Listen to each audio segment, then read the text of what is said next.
Okay, hello everybody. Good evening, good evening, good evening, good evening to you, wherever you are.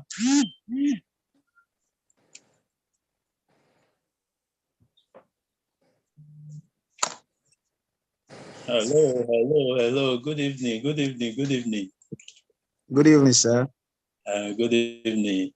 It's my pleasure to welcome everybody to this platform. Uh, yeah, you are all highly welcome. My name is Otaigbe His. I believe many of you may have known me in one way or the other. It's a pleasure meeting most of you for the very first time because, in as much as you may have been hearing my voice in one way or the other, but this is different. At least you are seeing my face live for the first time. So I must confess, it's a pleasure meeting us as a family. Uh, there are various platforms you can connect with us. We are live on YouTube presently, so you could choose to either join us on YouTube or you could follow us on Zoom. So we'll try as much as possible to make the meeting as brief as it can get, because this is more like an avenue to just convey our interest, answer some of your questions, and then move ahead. So before I proceed for further discussion, let me start by appreciating everybody that have been part of this our relocation move, that have been contributing their quarters in terms of information, for those that have been key to the idea, for those that have benefited in one way or the other, and for those who are kind of very, very resilient, putting in their bit. It's my sincere prayer that everything put through for you and you actualize your ultimate aim. So there are so many things we are going to be discussing today by God's grace. We'll try to make it as brief as it can get, but we'll try to have time limits, possibly maybe in the space of an hour or two. I will be able to have everything sorted and all your questions answered. Let me start by appreciating every members of the Express Global team from every part of the world. We appreciate you. We appreciate you. We appreciate you. I'm not going to be anchoring this program alone. Dr. Chibuke is here with me. He's from the UK. Mr. Tempo is here. Mr. Tempo is going to be speaking from UK. He's a radiographer as well. There was somebody that is supposed to be representing us from the US, but because of one or two engagements, he will not be able to be with us now. So also with the person covering Ireland and Canada for us. But with time, we'll be able to have a proper conveyance where all of us will be able to meet and discuss a matter appropriately. So I welcome you all on board. I welcome you all on board. At any given time, you have something that you want to say, obviously you can raise your hand. I will give you the opportunity to be able to express your view. So once again, I welcome you all to this webinar. It's a big pleasure to have you on board. So if you have a colleague of yours that you feel may benefit for this webinar tonight, feel free to bring them on. Let's see how we can rub mind together, interact, and see how we can make life much more easier for all of us. Remember what you always say, this whole journey we are all embarking on is not basically because of ourselves alone, but for the sake of making a better life for our children, for our unborn children, and for the future generation. We have decided to be doing this. So you have been a part of us, so you already know how, what, and everything we represent. So it's my sincere prayer that this webinar will answer your hidden questions. So please, before we go further, I will like to quickly appeal. Although we are live, we'll try as much. You have an option, two options. If you are going to be talking or asking a question, you either choose to unmute your mic, because I don't know what time it is wherever zone you are connecting with us. But I know that most people that are going to be from Nigeria, the time zone obviously will be kind of night at this time. So only those that have light available that will be able to have their face visible. So we may not necessarily be able to see everybody's faces. So if by chance you are going to be speaking, do what to introduce yourself, and then we'll be able to get you on and speak to you directly. Now, before we go further to the aspect of discussion, before the webinar, I did highlight some certain areas that we are going to be focusing on. So I will just start from those area now. Now, before going to the various area, you are aware, especially for those of you that follow us on Express IELTS Masterclass, the Bounce Con Changer, and by God's grace, thousands and thousands of persons have actually achieved their relocation dream simply because of what God is using us to do for people as far as IELTS is concerned. So we have been nothing but humbled to be used as a vessel to help others. Truth is, during our time, we never really had such opportunity, because if we did, we probably may not have gone through the stress and struggle we went through before we achieved our relocation dream. So part of what we want to do is nobody should fall into that pit that we fell into during our time. So we want to make it as easy as possible for you. So I will use this medium to specially appreciate all our Express tutors that have been very resilient, very dedicated, and doing their bit to see others triumph and others succeed. Our tutor from various parts of the country is being sacrificed. You cannot imagine somebody will be teaching you for Ireland, somebody will be teaching you from UK, somebody will be teaching you for US, and for those that are still teaching us from Nigeria, you cannot imagine what it takes. Actually, you really cannot imagine what it is. So it's been multi sacrifices from our own part. And I also appreciate everybody for your dedication in following us. And then for the speakers that are part of us too, I want to appreciate you sincerely. I appreciate you, and I appreciate you. The reason why we are conveying these people to always join us is because we know that if we are just telling you this is how it's done, it's more like we are just talking and telling you stories. So if you have a few with those that have done it, it will be much easier for you. So we are also planning something that as time progresses, we'll be bringing various persons that have done it, that have gone through the process step by step, for them to come and explain it to you directly, so that it will not be like as it used to be, that when you are looking for information, you will not be asking, who should I ask? How will I do this? Who will answer this question? So it will become much easier for you. So the plan is to make relocation as stressless as possible for you. So once again, I welcome us on board. There are some topics I have highlighted that we're going to be focusing on in today's discussion.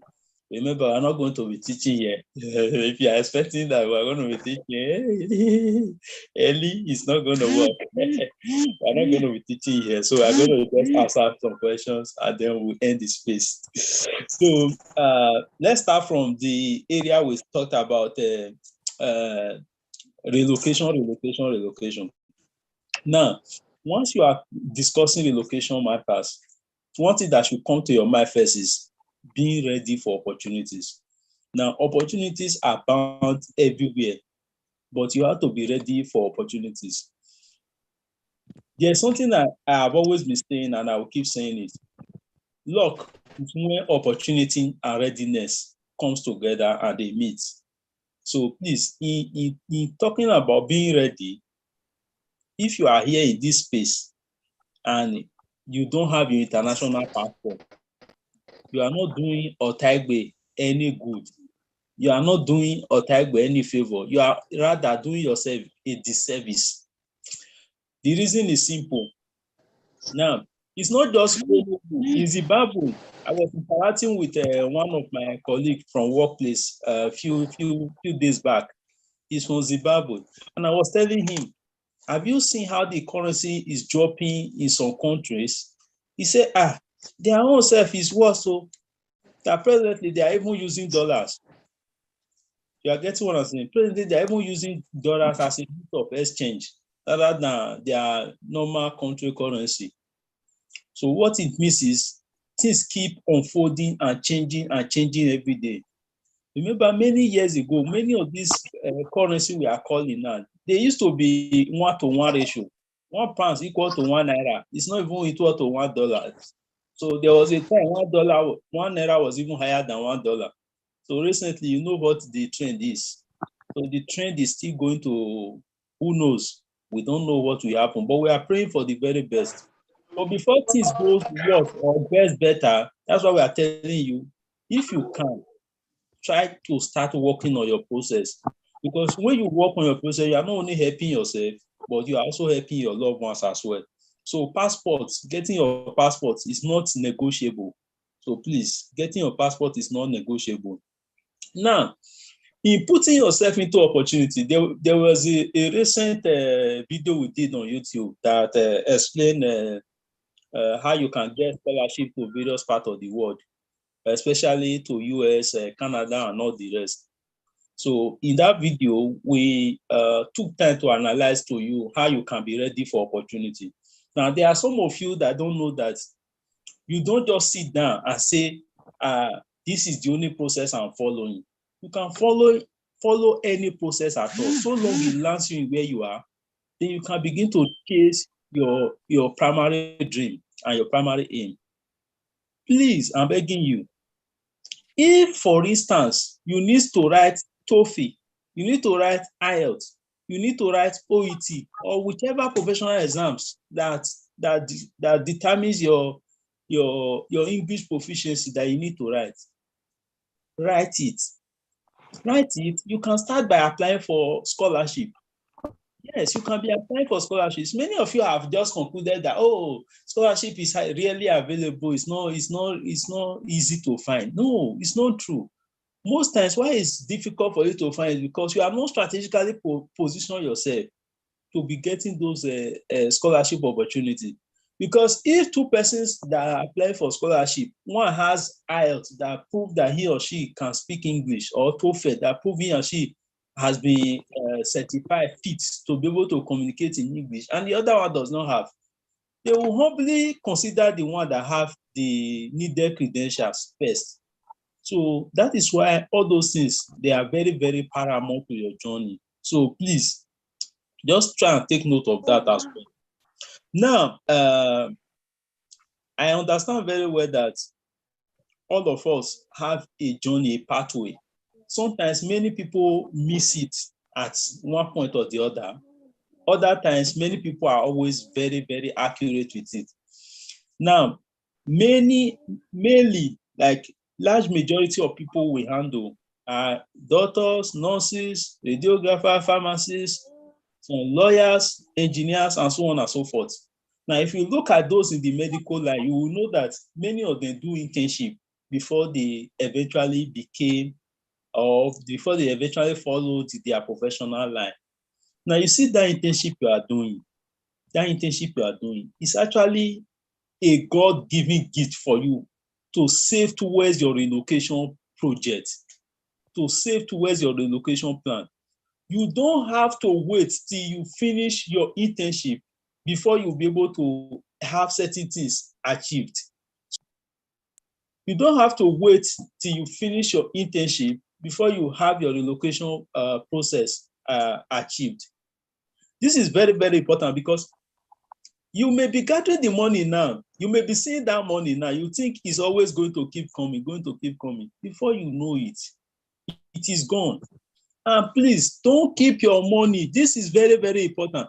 Don't go and be storing your money in the bank, thinking that when you finish your internship, you will just start the relocation journey.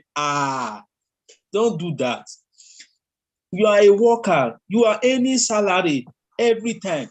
Don't go and be stocking your money in the bank and be thinking, oh, when I finish, the whole thing will just work. For your information, the passport or the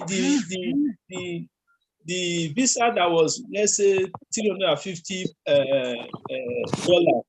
yesterday has not changed. It's still $350. But for the fact that the currency you are using has depreciated, obviously means that that money you may have been stocking in your account has lost its value. You understand? So you need to be very, very careful. As the money is coming into your hand, be doing the needful step by step, one by one. Do the one you can do for the time being, and then you proceed to the next one.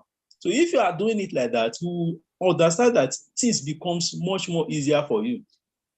And another thing I want to quickly say, be free to ask questions. Use channels that have been made available to you. It is very, very, very crucial. Ask questions and use channels that have been made available to you.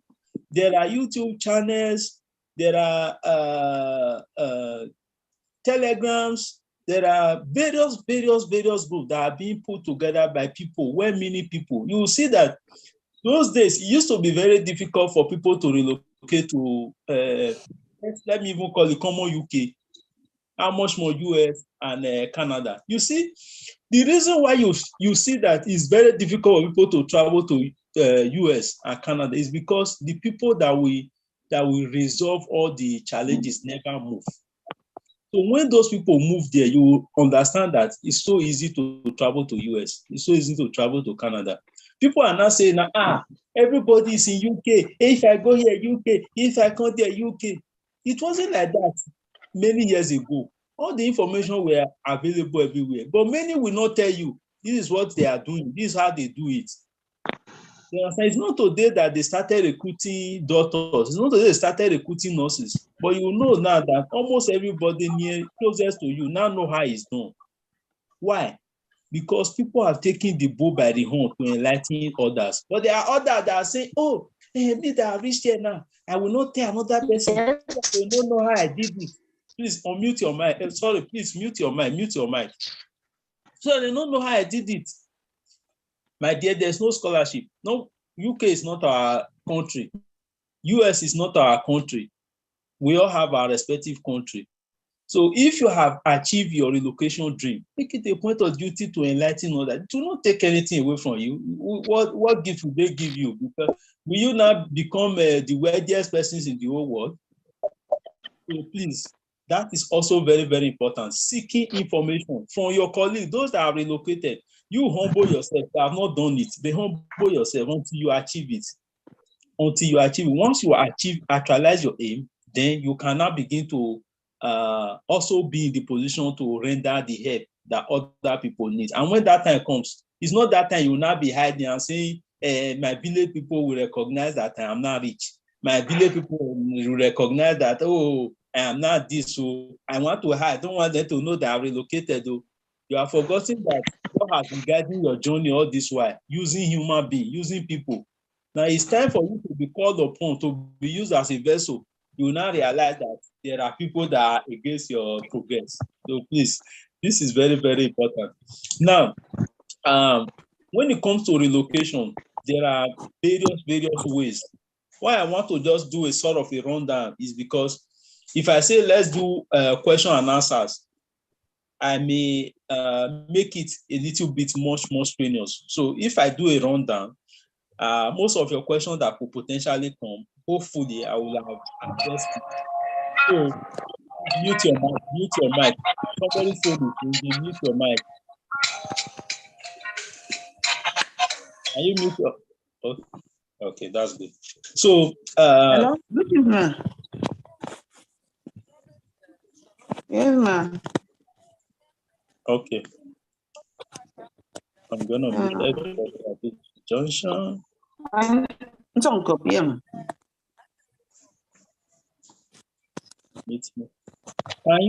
you kindly mute your mic?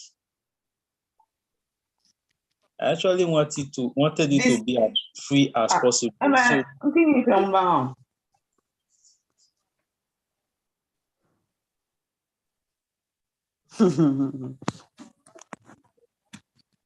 Yes, June.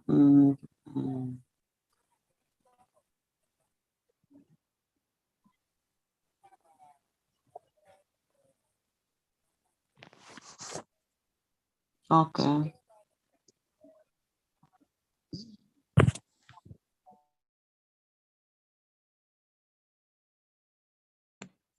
Okay.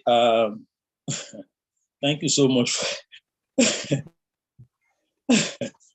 Okay. Eventually, I'll be able to get that sorted. So I muted everybody now.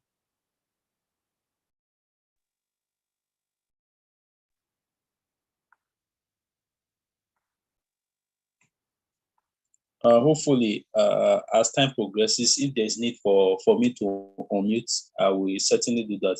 I have to mute everybody at this junction.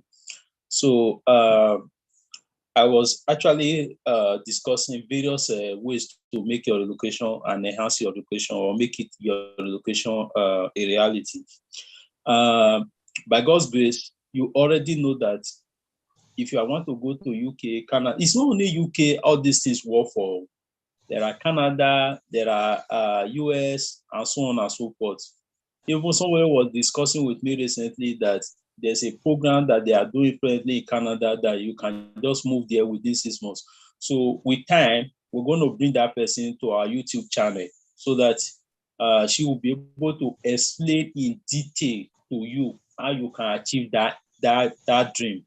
You don't necessarily need to be a nurse, you don't need to be a doctor, you don't need to be anybody to do that. So long you are a graduate. That's why our focus is, at least once you have actualized that dream of being a graduate, we believe that there are numerous opportunities for you. So we just try to help make it realistic. So there are opportunity for healthcare assistants. You already know. Nowadays, it's true that jobs are difficult for people to get, but people are still getting it. That's for those who are resilient. Those who are resilient. And talking about getting jobs, please, before you begin to even think of applying for any offer, ask yourself, what are the requirements for this? That's why we have a YouTube channel where we enlighten you. Some of you will still tell you, subscribe to join the YouTube channel. You'll be saying, I don't have data. I don't have this one. I don't have that one. You don't have data. My dear, there are some things that you will have to do for yourself. There are some things that other persons will do for you. So there are some things that will take collaboration. So at one point or the other, you need to realize that you need to sort for things that will help your journey. So YouTube is one rich platform that can help you. So if by chance you are going to be following the HCA journey, you should know by now that your passport should be there. Most trusts now that are recruiting for HCA, they are requiring you bring your driver license, you do your police report, and so on and so forth. So you need to get all those things handy. Police report, you can easily get it within 3, 4, 5 days. But driver license sometimes can take you time. So while you are less busy now, while you are only focused on work, why not go and learn driving? If you come to this UK, to learn common driving, that driving that is so common in your country, you will sweat like this. Some of you now are saying, is it not just to hostel it? No, because so many things are involved. It's more like you are writing PLAB 2, you are writing OSCE. That's how it is here, because everything is structured in such a way that one step leads to another. That's why the system is kind of very organized. So you will not blame them if the whole process is strenuous or stressful. But you can start learning it back home now and become certified. So that when you are applying for offer and they give or they position you for an interview, you'll be able to present all those relevant documents. When they say, do you have this? You say, tick, I have it. Do you have this? Tick, I have it. That's what they call opportunity and readiness meeting together to give you luck. Now, the village person that does not know what you have achieved will now say, that boy, that guy is very, very lucky. But when you were doing your driving training, he was looking at you and saying, this one is not serious. When you were doing your passport, he was looking at you and saying, this boy is not serious. When you were busy using your first internship money, as we usually advise to you to go and do your passport, he was looking at you and saying, man, this guy doesn't know what he was doing. He's gathering his first house job money, gathering it. Once he finish house job, he go and buy his first car. Now, 10 years later, car don't they develop issue. You dey abroad now, your first salary can easily buy a car. If your first salary is not buying, no matter how poor your profession is, at least your first 3 salary, if you don't use it to do expenses, at least can buy a car with ease. So you see, so that's basically it. Sometimes planning ahead matters a lot in this journey. Now, besides the healthcare assistants, it's not everybody that will be healthcare assistants. There are those that are already in professional line.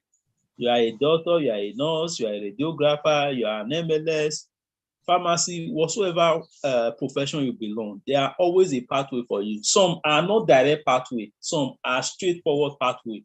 But you will not know until you ask. And how do you ask? By clicking to platforms that are geared towards helping your journey. By clicking to platforms that are geared towards helping your journey, it release the burden for you.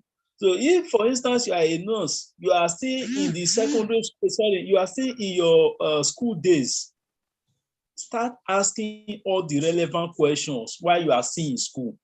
Now you have graduated, start asking the questions. You are at work, start asking the question. See, there's no age limit to relocation. That's just the truth. There's no age limit to relocation. It all depends on what your target is. If you want to relocate, come back to the country, no age limit. If you want to relocate and stay back, there's no age limit. It's just you that will determine and say, this my body, can it carry me? Can it carry the work? Can it not carry the work? You understand? So you are the one that will determine that for yourself. Now, there's also another opportunity for the masters. Most times, masters is usually the fastest.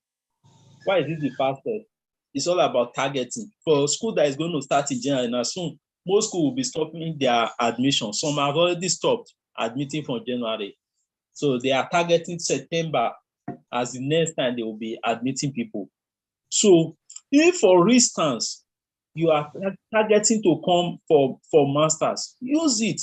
Some of you have been on the process of this relocation journey for quite some time now, following the usual status quo. It is time to give it another shot. What do I mean by another shot? You have been following writing IELTS. IELTS has never worked for you. You are writing. It's not working. You can decide to use masters. Eventually, when you scale through masters, you have a profession. It's a double-edged sword for you. By the time you come here, things changes when it comes to relocation. There are many people that relocated, let's say 10 years back. They were professionals. They were in the UK. They were unable to pass IELTS. They were working. But recently now that there has been a change of plan for those ones. And the plan is, if you have been a nurse, let's use nurse now as a case study. So long you have been a nurse for quite some time, and you have been working with a trust verifiable by NMC, it means therefore that you only just need to pass your IELTS minimally, and you present a proof that you can communicate in English. Automatically you become employable. What does that tell you?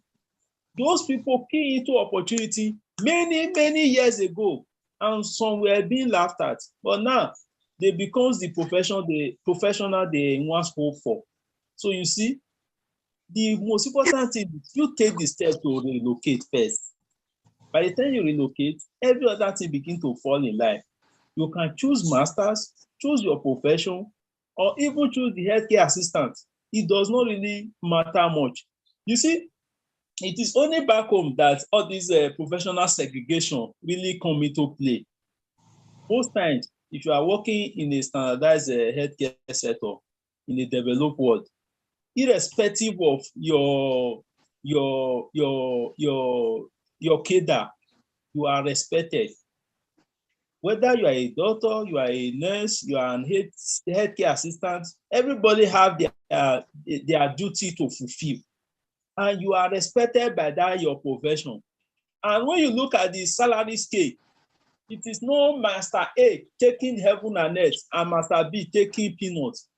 It's just little difference. The difference between a non-salary and a HCA salary and a doctor salary is just little difference. They keep exceeding each other. So don't be swayed and be saying that, oh, if I'm in the healthcare assistant sector, how will I be able to meet up? No, you can actually meet up. You can actually meet up. So that's basically for that. Now, another thing that you could also decide to explore is the visitor route. Visitor route is basically, usually you are allowed to come to visit your colleague for a reliable reason, and you spend as long as 6 months. So once you come around, so long you can prove that you can accommodate yourself, or you can stay with somebody and you will be there for 6 months, then it's good. But usually you are not supposed to work during this period because you came to just visit. You are not supposed to work. But the truth is, if as a professional, I think one of our members was very critical doing a video with regards to that aspect. Was very clinical in doing a video in regards to that aspect. So if by chance, for any reason, let's say you came into the UK and you came in as a visitor and you are a professional, there are always ways around mappers to help you to achieve your own aim. But we'll discuss that as time progresses. That being said, I think some male persons are joining us. Please kindly mute your mic if you are joining us. Kindly mute your mic. Kindly mute your mic. Okay. I will be muting you now.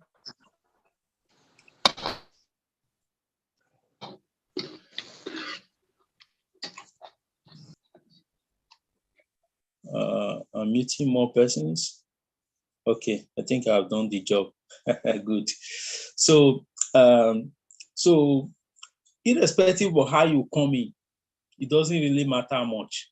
The most important thing is you have taken the bull by the horn and crossed the first boundary.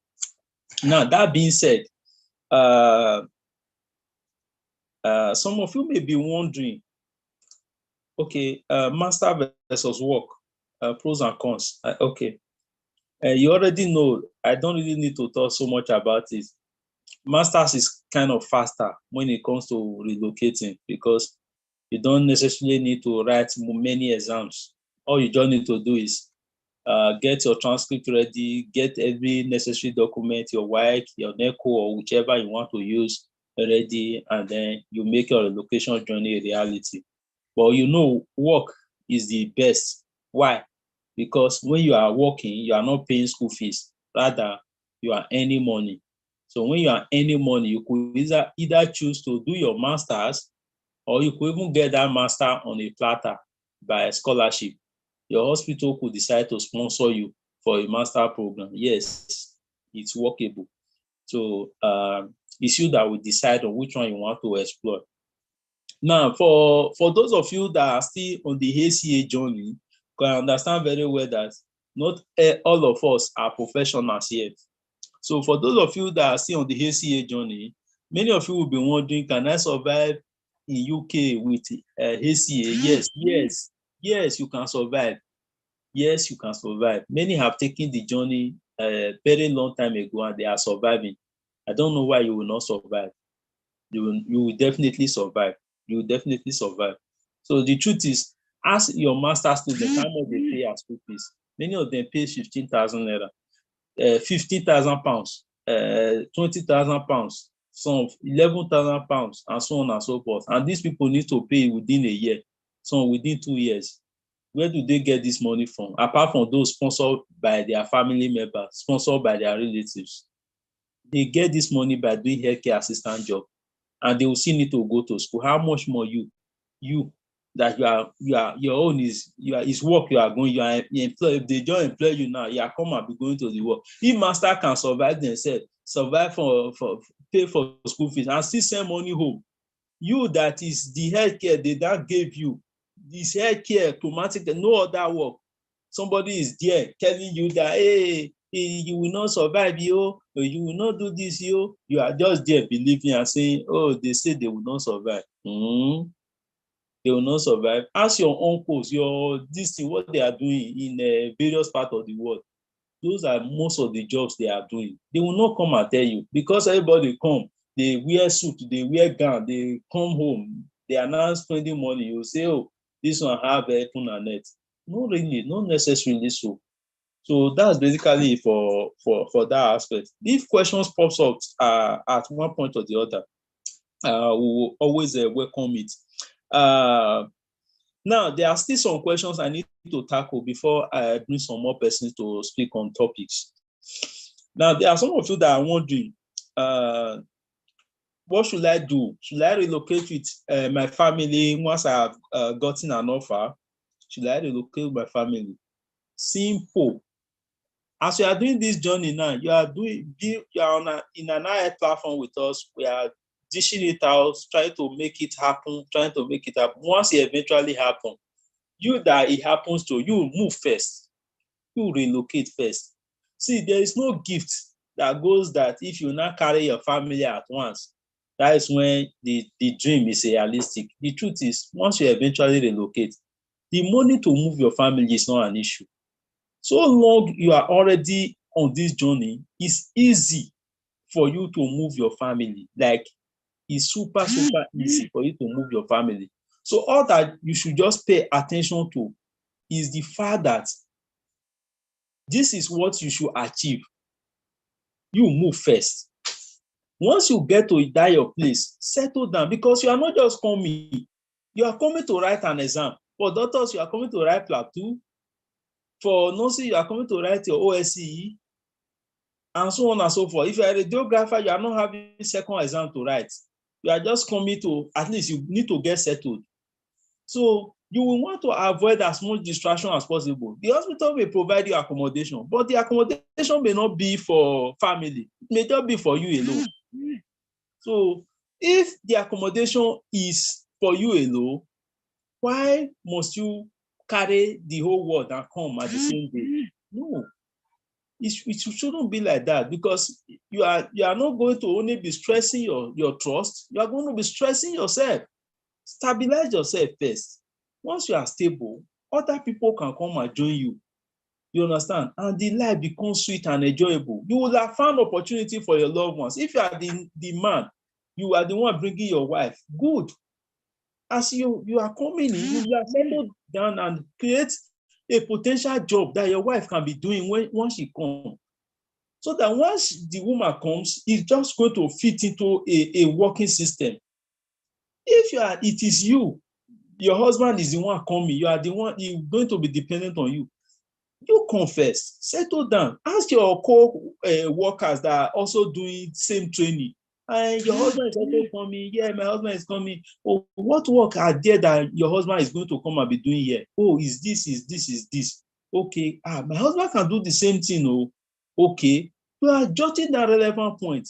So by the time your husband is coming, it becomes easier. By that I said, you can even be making some important decisions. Like, there are some programs you may want your husband to learn, that you feel, oh, once your husband learn this skill, once he comes, it will be very, very vital. Because you are not just there now as a tabula rasa, you are somebody that have seen things, and you are not seeing how things trend. So you just want to follow the trend that your husband will key into, and it will help his or her own life. So this is very, very crucial. This is very, very crucial. There's no point taking everybody to any country of choice from the very start. Settle down and let them come in at their own pace.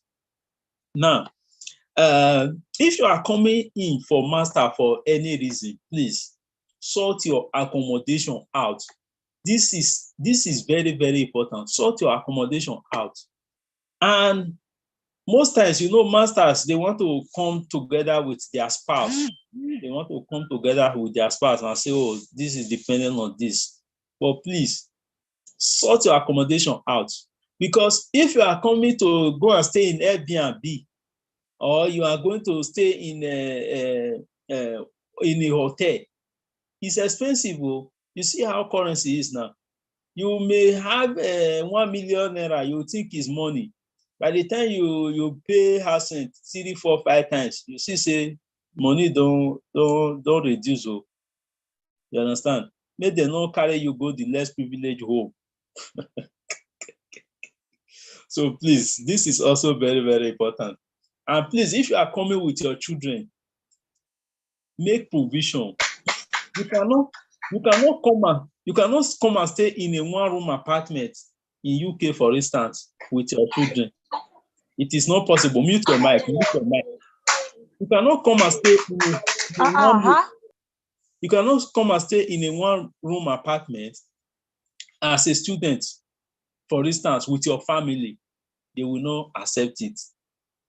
I don't know, maybe some landlord may be very lenient with you, but overall, once you are caught, they feel collect your pikin. Some of you are saying, oh, we collect my pikin. If you collect your pikin, just have that one in mind that they can collect your pikin. Okay, that being said, some of you may also be wondering, if I'm pregnant, if I'm HIV positive, if I'm this, if I have hepatitis, if I have disease, can I get offer? The answer is capital letter YES, yes. Yes. If you are the person that follows the rules of employment, you will know that if, for instance, somebody is positive for HIV and you are not denying him for being employable, you are basically saying that you are segregating that person for the basis of health risk. Professional segregation is out of work ethics. So whether you have any illness or whatsoever, it does not really matter. But please, you have to be frank and you have to be frank and sincere with your trust. Muted. You have to be frank and sincere with your trust. So if, for instance, your trust are telling you this and telling you that, follow what their guide is. You are pregnant. There's no point hiding it. It is not that pregnancy that will deny you from being taken. The worst that will happen is, if they are giving you offer, they will not withdraw it. They will tell you that, okay, we have 2 options. 1, to either wait for you to deliver before they make your relocation successful, or 2, they will allow you to come and make provision for your journey. So if you are pregnant, you are thinking that, this my baby is UK baby. This my baby is UK baby. You now come with your pregnancy and say once you just born, you will become a citizen straight. Lie, Ellie. If I call Ellie, say it's lie. Ellie, it's a lie. Because you born pikin in any in UK, not be every country that they say citizenship by birth. So it doesn't make that person a citizen. So why waste your time? And why put the hospital and the trust to stress, additional stress? They've recruited you to come and work. You will now come here and come and be doing maternity leave. For the first 9 months you are in the trust, you are doing maternity leave. So please be sincere with them. I am pregnant. It's just 3 months pregnancy, it's 4 months pregnancy. But I don't believe this will affect me in one way or the other. You already told them. So if it now affected you, it's not enough of your business, because anything could happen. You cannot predict. But be sincere. You understand? So be sincere. And let me quickly also chip this in. You that is in this process, you have written your CBT, written your IELTS, written your Plan 1, Plan 2, and you are passed. I'm begging in the name of God, and you are doing reference. you want to go and put agada so that they will say it's a top managerial post. You go and put your consultant or your DDNS in your hospital to be your referee, and that your DDNS is very strict. When they send him or her a message, you cannot approach that person. No.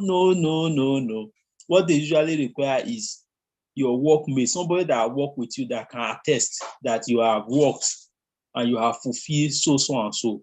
So please try your best to use somebody that is approachable, somebody you can speak to and say, my trust has sent you a referee from, or can you help me and fill it? And the person will not come and be telling you, it's not that you are telling me now, quarrel will start. No, make the whole thing as less stressful as possible for yourself. So that's basically that on that aspect. So that has been sorted out. If you are pregnant for any reason, let it be known to your trust, so that you will not come back and you will not discover that the story has changed. There are a series of story making rounds. Somebody was messaging me the other time regarding how the trust decided to give him a send back because of issues of pregnancy. It happens. So you don't fall victim. You just need to be very careful. Okay, another person that needs meeting. I'll do that now. Okay, done. So that you will be very, very careful in making certain decisions. Now, I'm not on the space alone. Let me see if I can get through to some of the persons that are part of this space so that they can also make their contributions. The challenge now is I have muted everybody, and there are whole loads and loads of persons on the space with us. So it will be difficult now for me to start getting. Okay. We can just unmute ourselves. Okay, good. Yes, let me unmute Sir Chibike. Yeah, you can unmute yourself. That's good. If any question pops up, you can unmute yourself and kindly ask. So I think I still have the control. So if more than two persons are on mute, we can get that person muted. So before I introduce other guests to speak on the platform, so the platform is yours now. You can kindly unmute yourself and make your voice known to us. You can ask your questions if questions are rising. If you want to say anything, it's a pleasure. You can say whatsoever you want to say. This is a free platform. We are just towards helping ourselves to ensure that the success is a reality. One day, we'll be introducing you here by God's grace to also speak to others, because it's a process. It's a process. So that day, if you want to speak, unmute yourself and speak now. We are live. Hello? Yes, hi.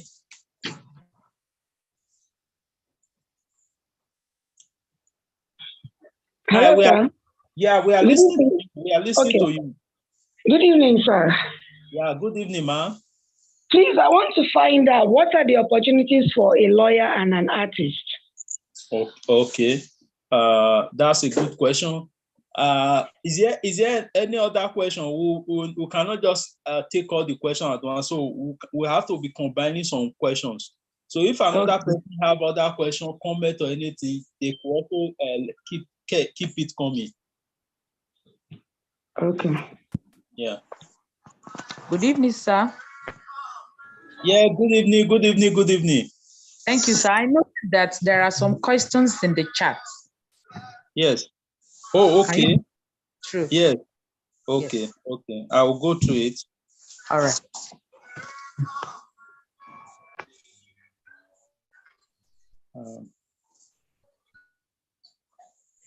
Okay. If there are other questions, I want to attend to those that we voice out first before we begin to look at charts. It's very, very important. At least those who are bold should be given preference than those who are timid and shy that chose to go to chat button.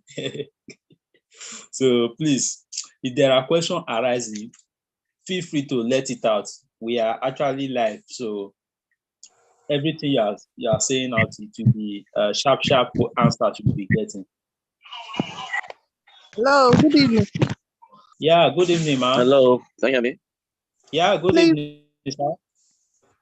I actually sent something on the chat, but it's concerning a nurse coming in as a health assistant. Okay. So I'm trying to hear your advice pertaining that. Okay. So what do you want to know now? Is it that should you come as a healthcare assistant being a nurse, or what? What are the pros and cons? What are the benefits? Which one outweighs which? You understand? Okay, let me just tackle the first two questions asked now. The first one say opportunity for lawyers and artists. See, the thing is, opportunities are everywhere. So it's all about exploiting it. Now, as a lawyer, you know there are processes that you need to follow being a lawyer. But there is nobody that you will say now that, oh, you know, as a doctor, you have GMC, General Medical Council. As a what they call it now, as a nurse, we have the NMC. Now, as a lawyer, there's a body that is in charge. But before you be able to exploit this body, it follows series of processes. I think what we are going to do to make it much easier, because the whole process is not as straightforward as it seems. We are going to do a YouTube video that will clearly explain all the process from very start to the very end that lawyers need to take. I think we have done for doctors, we have done for nurses, we have done for radiographers, MLS, and so on. But I don't think we are really done for the lawyers. So please, we will do that, and then we will see how you can exploit it. For being an artist, artists, there's even a visa route that best matches them. There's a visa route that best matches them. But if they don't want to exploit that visa route, obviously, your profession is what defines you. If by chance you have relocated and you are now in your country of dream, you can begin to exploit your talent. Most times, if you are a person that is talented, it's good you come into any developed country as a dependent. The reason for this is very simple, because if you are coming on the basis of work, you will be limited, and limitation can lead to frustration, because UK, for instance, has a lot of restricting rules, which means rules like starting business, you will not be able to do that as a dependent. Creating a brand to do it as a dependent will be difficult. But if you come, to do it as somebody recruited for by a trust will be difficult. But if you come as a dependent, you have free will to start your business, to start your brand, to work as a chef, to even start your vendor, anything you want to start. So that's why most times, if you are a man gifted with skills, it's best you come into the UK system or most developed countries as a what? A dependent. So that being said, for the woman that asked for a nurse coming into the UK system as an healthcare assistant, I'm sorry to interrupt you, sir. I'm sorry, please. before you go to the nurse, what do you mean by coming in as a dependent when somebody is already an adult? Okay. This is what I mean. Okay. When I say dependent, see, there are some people that have spouse, like for women that runs IELTS class to help professional excel. There are some, maybe the husband is extremely intelligent, the wife not too sabi book like that. And then the wife is extremely intelligent, but the husband not too sabi book like that. Or the man is too busy, but the wife is very agile to learn.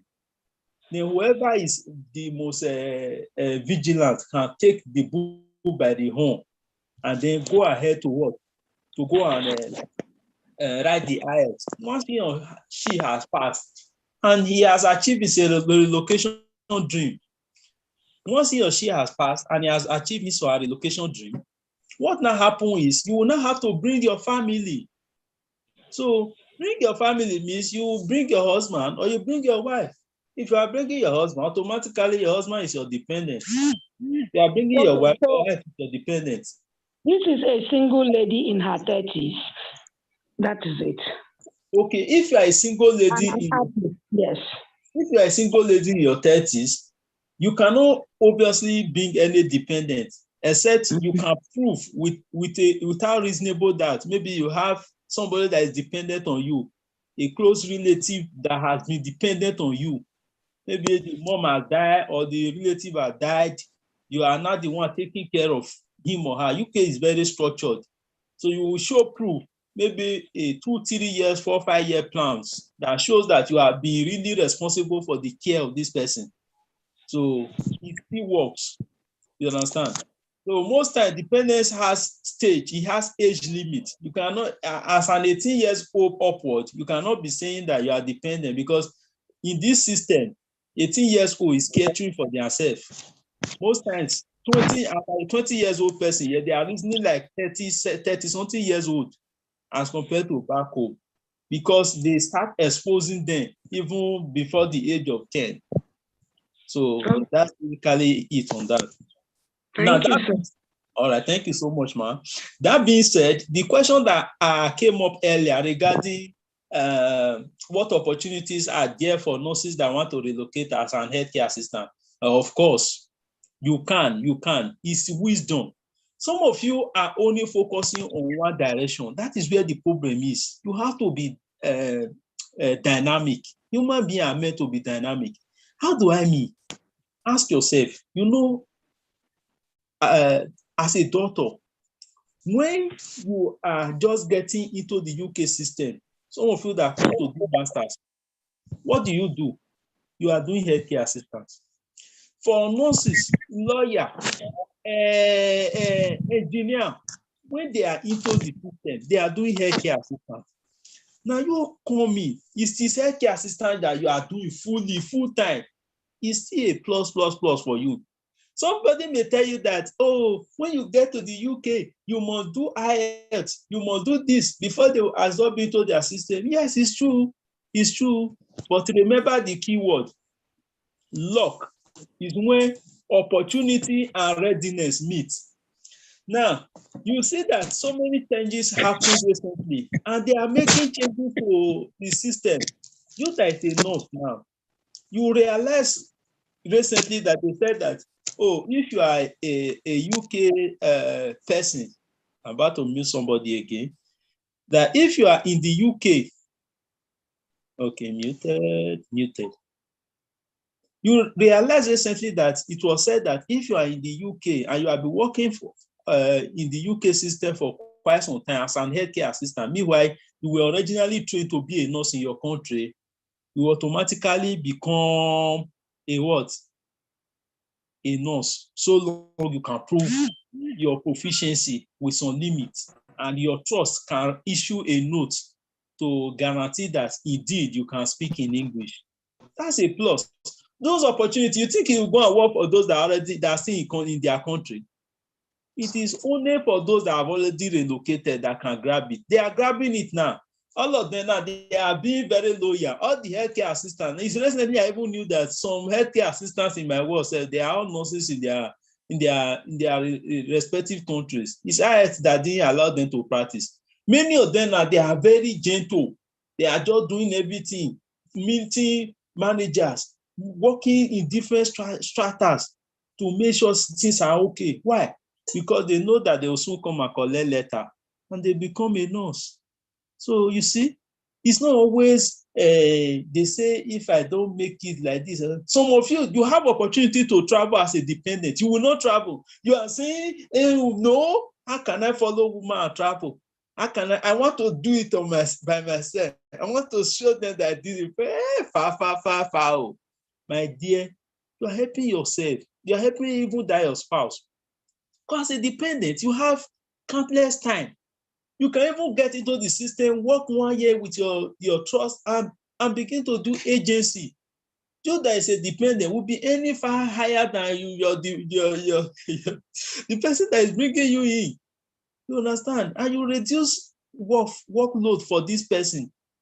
So you get how the thing works. So that's basically it for that.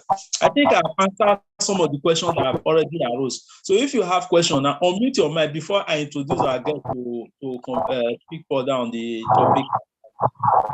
Hello, good evening. Yeah. Good evening. So, I want to ask a question. Can I go ahead, please?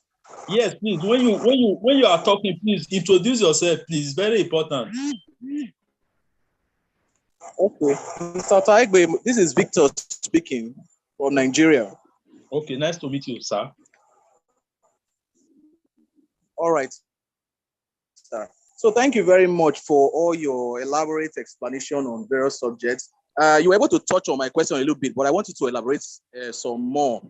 You know, regarding traveling with one spouse, at what point is in the registration process is somebody supposed to file in as married? I mean, is it after one has gotten a job or is before the job process? That's the first question.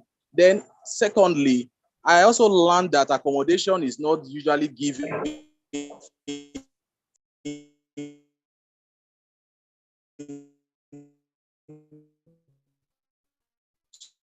Hello, we can't hear you anymore. Couple when they are traveling. So what option is available? Like, I mean, for people who want to, persons who want to travel together, you know, if someone wants to. Hello, please confirm you can hear me. Yes, I can hear you now. So can I address your question? Because you are asking two questions. I don't want to miss out. After this, I will give the platform to others to be able to speak. So what time do you state that you are married? That's your first question. It's very simple, my dear. The thing is, you are be given an opportunity to come and work outside the country. So why are you going to be hiding your marriage identity? So just state it.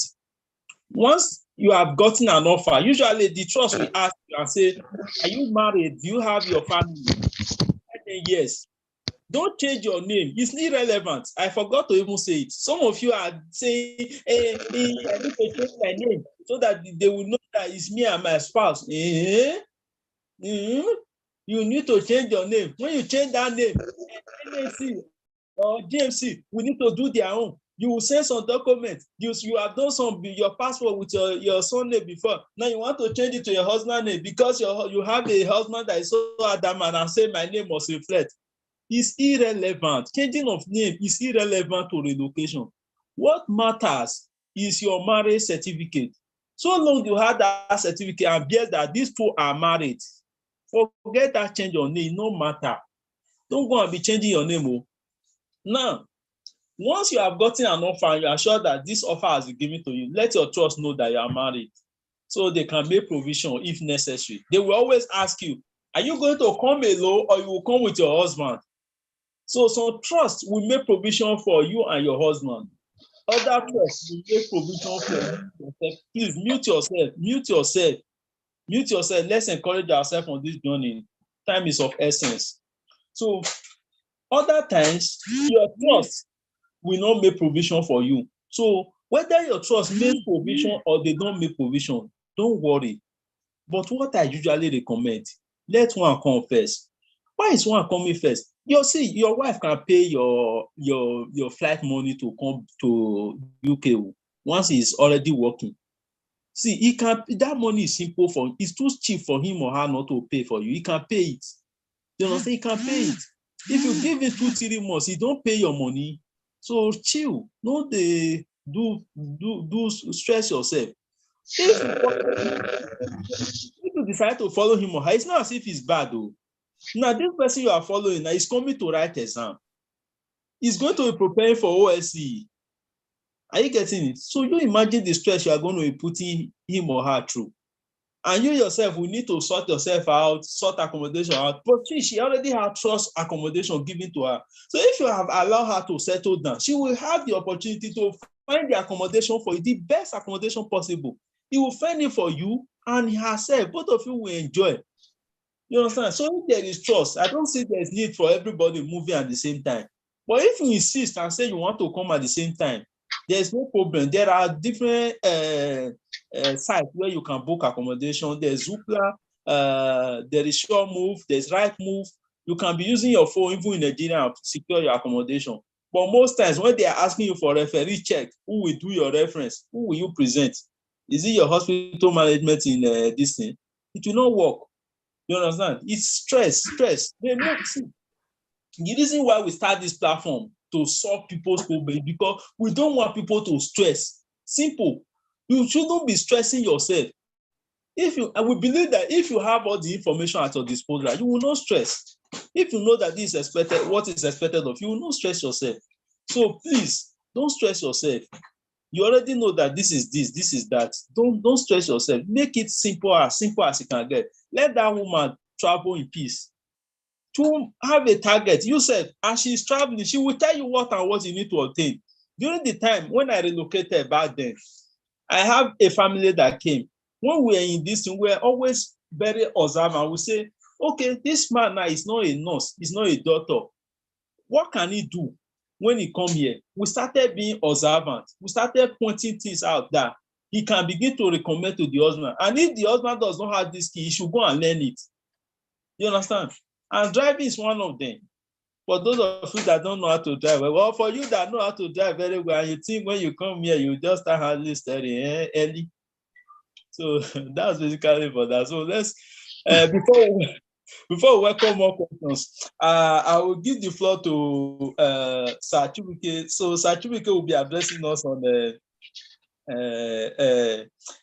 comparing UK practice to how it is back home in Nigeria, and the area of finance work, and how easy or which process or which options will be easier for you to make as a medical doctor. So from there, we'll now move further to discuss other things. If questions are arising, please, I will advise you speak, because if you are going to be typing, sometimes it may be difficult for me to be reading charts and still be, because this is a live session. So if I'm Boss, I have a question.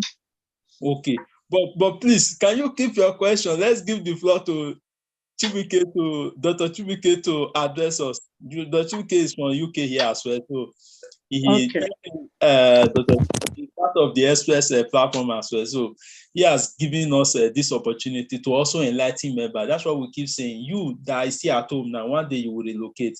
When you relocate, also help us to help others. Let's solve problems. So Dr. Chibuike, you are most welcome, sir. So the floor is yours, if you are with us. Hello, can everyone hear me? Yes, sir, we can hear you. Okay, don't know. Just lying on the bed, so I don't know if I should show my face. Good evening, everyone. Thank you, Ehi Sotaigwe, for everything you have said thus far. Sorry, I'm just waking up. I did night shift yesterday, and I've been sleeping. I've not had the power to stand up from the bed. Anyway, I've been doing night shift for the past couple of 5 days. So this is my day off. I just decided not to stand up to go anywhere today. So forgive my squeezy jaga face. Where do I start from now? Working in the UK and working in the UK and working in Nigeria. Okay. Of course, the money is big. You can't really compare the money in Nigeria and the money in the UK. The money is quite big. There are things, it makes medicine interesting. Okay, so working in Nigeria, when you see a patient, from my limited experience in Nigeria, most of the times you're kind of like restrained in the amount of investigations you want to do for a patient. And if you're a compassionate doctor, you find out that, sometimes you we can't hear you. Can you hear me? I think I can hear you. Okay, all right. So if you're a compassionate doctor, you just find out that most of the times when you see patients with really critical, serious diseases or cases, you just become tired and then you find out that you can't really do much for them. That's apart from the common malaria and typhoid. The real patients who are sick, you can't really do things for them. But over here, you find out that you can just order a CT scan and have a CT scan reported within 1 hour, and you find medicine interesting. You make sweet diagnosis. A colleague of mine once said that medicine is really interesting when you have the right resources to do the right investigation, and then you derive joy in doing certain things. Now, the remuneration is always there. In Nigeria, a medical doctor who has just graduated, and doing PP after his internship probably will be earning us from 200 to 350,000 naira, depending on where you are working.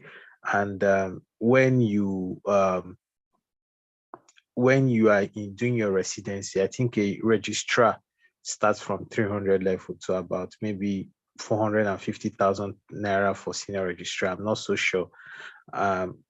New consultant starts at 600,000 naira. So you see that the money is not so big like that. With the way things are in Nigeria, very expensive, and things keep going. Before you can even buy a normal small Toyota Corolla, it could take time. But when you come over here in the UK, after you are done with your PLABS exam, when you are done with the exams, even if you are starting, let's assume you're a young house officer now who has just finished internship, and you have gathered about 1 year experience because you need to gather funds to write your PLAB exams. After you're done, you apply for jobs that come out as FY2 or CT1 or ST1. You find out that you are taking a take home of at least 2,700 to 3,200 pounds monthly. Now, regardless of wherever you are staying, you are going to see yourself spending maybe 8,000 pounds, 8,500 pounds monthly. That's leaving you with about another 1,500 pounds to check in your pockets to save. You work, if you are just going to work your normal hours without extra shift, you find out that you work maybe 4 days a week or 5 days a week, depending on that. Sorry, please, hold on, I'm coming. Okay. Thank you so much, Dr. Chibuike, for the enlightenment. So while we await Dr. Chibuike to come back and join us, if you have questions popping up, try and let us know. Then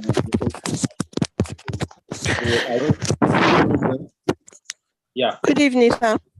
Yeah, good evening, ma'am. Sir, please, I want to know, I wanted to register for NMC, and one of my colleagues was telling me that I have to do change of name on my license because my passport is carrying my husband's name, and you are saying change of name doesn't really matter. So I'm a little bit confused. You wanted to do NMC. Your passport is carrying your husband's name, and they say you should change your name. Okay, yes, sorry for that. My surname and one of his name. So I will address it. Thank you. I will address hello? it. Yeah, I will write it down and address it. So let's allow Dr. Chibuike. I posted it on the chat, so but you said we should communicate. Yeah, I will address Do I continue? Certainly. Dr. Hello, good evening, everyone. Hello. Hello, I can't really hear again. Hello, can you hear me? Yeah, I can hear you. I can hear you. Will you, if you don't Hello? mind, I can hear you. If you don't mind, let's allow Dr. Chibuike to finish. Yes. Because most of the questions you are going to ask may come across in the phone. You understand? So we still have okay.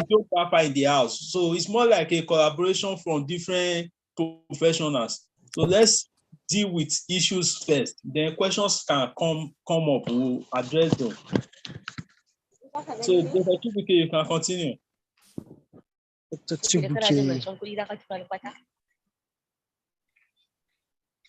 Idan na je UK na samu miliyoyin kuɗin nan aka zo ko anguwan nan ba sai in siya wa in ban siya Kano ba. Ce duk wanda yake daga yau kyauta zai ke zama. Matsalar abincin nan da ake talaka mu ta taimaka musu muna sadakar shinkafa. Ana shinkafa ta yi tsada muna kai a ga muna ajiye tirela. Hello? Yeah, please go ahead. Go ahead. Okay, all right. So as I was saying before, I stopped at the remuneration. So I said, as you're working as a young medical doctor who has just graduated with say 1 year experience after your internship, you find yourself earning about 200,000, to 320,000 in Nigeria, depending on where you are. And then if you have to actually rent an apartment where you stay and live, you find out that at the end of the year, you are not having so much. And you find out that you work Monday to 5 and alternate weekends to actually make so much money. So at the end of the day, you find out that you have maybe only 4 days a week free to make, and then you spend lots of time in traffic, But if you now compare that to working in the UK, if you are done with your exams and then you are here, at least you find out that no matter where you enter, you find out you're earning approximately, say, 2,700 to 3,200 pounds monthly after tax, depending on where you're working. Is higher around London area. Now, if you decide to take extra shifts, because you're going to have like up to maybe 10 free days in a month, and you decide to pick another extra 4 days, use it as extra shifts just to make some extra money, you find out that extra 4 days you are doing is going to give you an income of another maybe 1,200 pounds.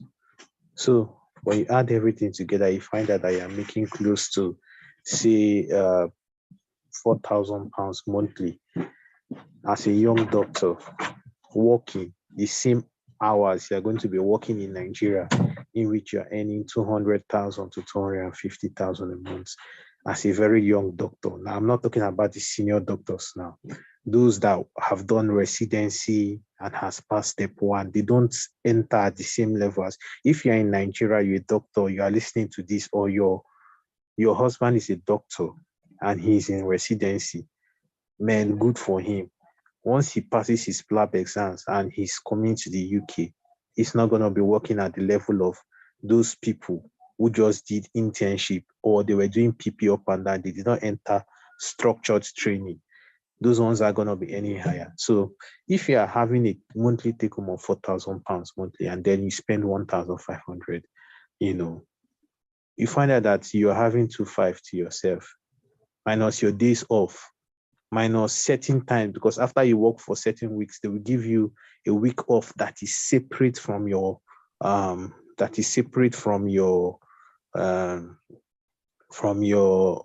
leave. So if you decide to actually work in the UK, you find out that you're going to be making money. And if you say you want to buy a car, you're going to get how much cars, the same second-hand cars you get in Nigeria that are even of better value here. You get them at very good prices here. You find out that you are making it quite here. It's far easier here, more than what it is over there.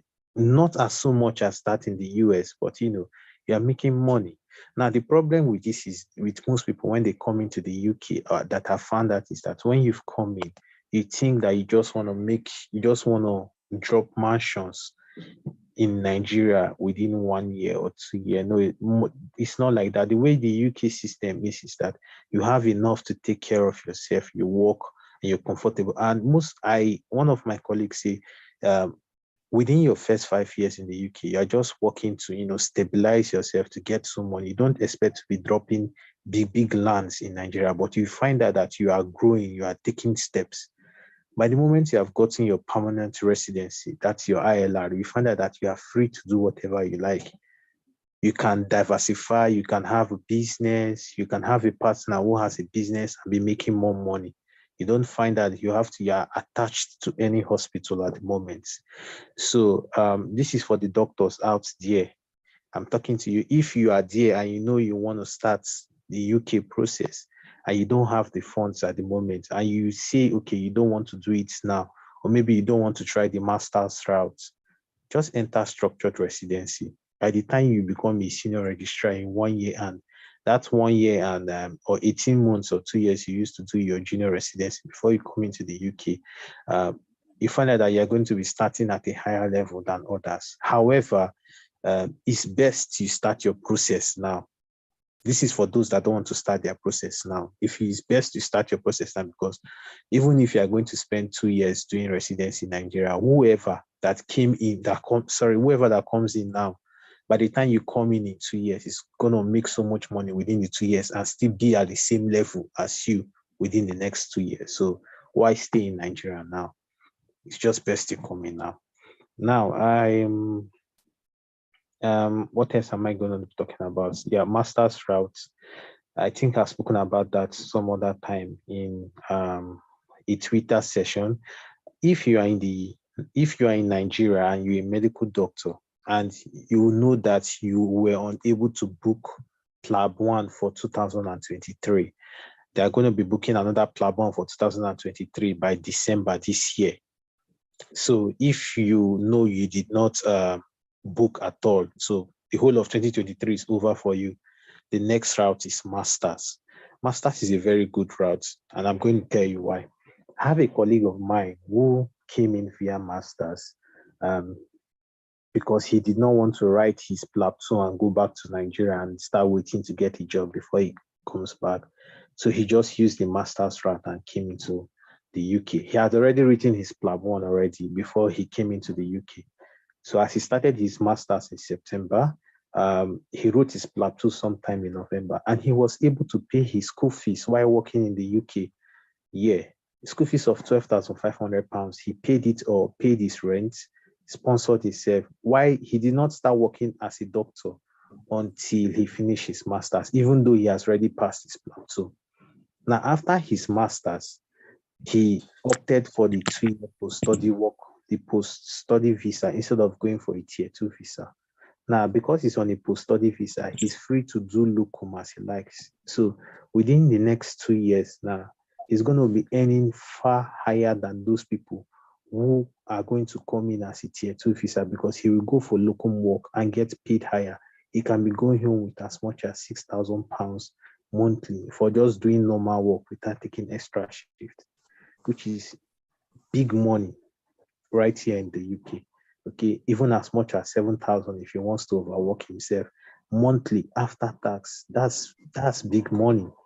That's a high chunk of money he's taking. Imagine doing that for the next 2 years before switching to a tier 2 visa if he likes.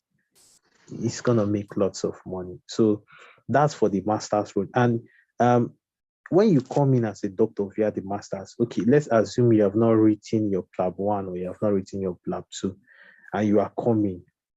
The thing is that the slots for PLAB 1, even though they are finished in Nigeria in 2023, while you are in the UK, while you are doing your master's here, while you are working or whatever, slots are going to come up within the UK, because there are some people that are registered for these exams from other countries, but they will not be able to get visa to come into the country. So they are going to cancel their exam. And if you have been preparing, you will pick this slot up. And before you are done with your master's, you are done with your GMC registration and you start working. That is why I say, if you're a doctor in Nigeria and you are unable to book for PLAB 1 2023 because you have not your IELTS, the next best route for you is master's. You come in within the UK, even if you are doing a carer's work, you are going to be earning far better than whatever you are earning in Nigeria monthly after you have paid your rent and everything. And then you can switch into becoming a doctor. You can make bigger bucks working on a post-study visa before switching to a tier 2 visa.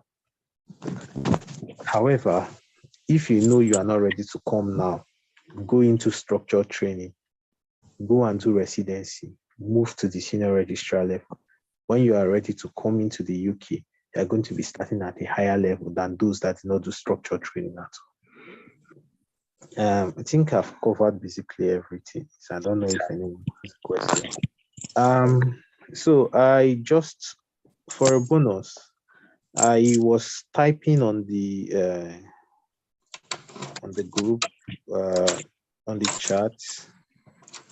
I was answering some questions for some people, but I did not. I went out and came back, so I cannot see those questions again. I tried replying to someone who asked about having a 17-year-old boy. Yeah, if you have a 17-year-old boy, you can bring him to the UK. I think the age limit is 18 years. I can't really remember another question I saw now again. But Chief Otaigwe, you have the floor. Take over everything. If you have any questions or regarding relocation, I'll be chipping in the WhatsApp group as much as I can answer. And if you have any question related to the doctor pathway, you can always ask me. If there's anything I'm supposed to see that I did not see, ask in the group. Ask either comments or ask in the chat, and I'll reply in the chat. So finally, start making active steps, because I don't know where the country is heading to now. I know there are other people in other countries on this group, but start making active steps if you want to leave the country. There is no time as best as now. If you don't have a passport, go apply for a passport. If IELTS is your problem, go for IELTS. As a doctor, if you feel that you don't want to do the master's route and you're married, let your wife go as a master's. You come as a dependent, sweet for you. When you come as a dependent, you can work locum and earn bigger. Locum doctors are earning bigger in the UK. Locum doctors and even consultants stay in locum because they want to earn bigger. So, thank you. Okay, Dr. Chibuke, thank you so very much. Much appreciation for this end. I hope. Okay, I think I'm completed now. So thank you so much from this end. Thank you for obliging the opportunity to enlighten people. At least to an extent, now you will not say you are not aware. You don't know what you are supposed to do. For the doctors that are amongst us, we already know how to take active steps now. So start taking the steps. The process starts now. So before I start bringing in more questions, but I want to leave the questions and answer to the last part of the show. Good day. Can you hear me? Yeah, I can hear you. If you don't mind, let's just finish the whole discussion. This is speaking. Okay. Oh, please go ahead. Okay. Good evening, everyone. I'm part of the Express team. I'm sure he didn't know from the voice. I'm about to go to work. But before I chip into the work, I just want to say one or two things I think someone can benefit from before I get to work now. So pardon if you're hearing some breeze noises because it's quite chilly here. Anyway, initially I had a question from someone asking what is the route for lawyers to get to the UK. And so, like we all say, the information is out there. It's just that at times people don't know it is there, or they don't really search or something like that. So like I always advise people to do, always try to use your phone to search all this kind of information. It's just out there and it's just for you to search and you'll get the right information. So from what I can see here, I'm just going to read from what is documented. It states, from September 2021, lawyers from abroad and overseas students who wish to qualify in England and Wales can sit the solicitor's qualifying examination. This examination will allow you to qualify as a solicitor by taking the same exams as domestic candidates. So yes, there is an opportunity for lawyers if you want to relocate. So it's just for you to go online and register on it. Just like the nurses, the doctors, if you want to relocate, you've got exams to write, same as the lawyer. You guys are a body, you're a big entity. So definitely you have an exam to write. And the moment you search and have to book for the exam register, as you can say, I just searched on this. So, and I got this information. We're going to do more video on this. So this is a YouTube video we're going to do just because of this question this person actually asked. And then when we sort out all the right information and search on how you guys can register for this examination, we'll let it known to you. But just to let you know that, rest assured, there's a route, but know that you have to write an examination for you to qualify, because you cannot bring in the knowledge you have in your home country to the UK. It's not going to work, okay? So thank you so much for this opportunity, and I'm going to be leaving you guys. Bye. Thank you, ma'am. Thank you.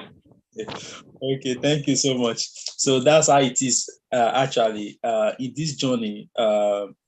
You are as good as the amount of information you have at your disposal. So for those of you that don't know Stella, if you are following Express YouTube channel, she has been the one orchestrating and anchoring most of the talks. So she has been the one always taking it upon herself, making personal sacrifices to do videos to enlighten you.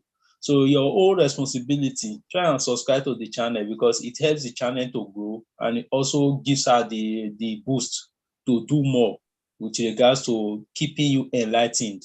So once again, Dr. Chibuike, you are well appreciated. I appreciate you so much for always taking to my call whenever I call upon you to enlighten others. I understand very well that soon enough, many will be relocating. So at one point or the other, I will be calling upon you. Even you that is part of the audience, you can be called upon as time progresses. So before I open room for questions and answer, please let me bring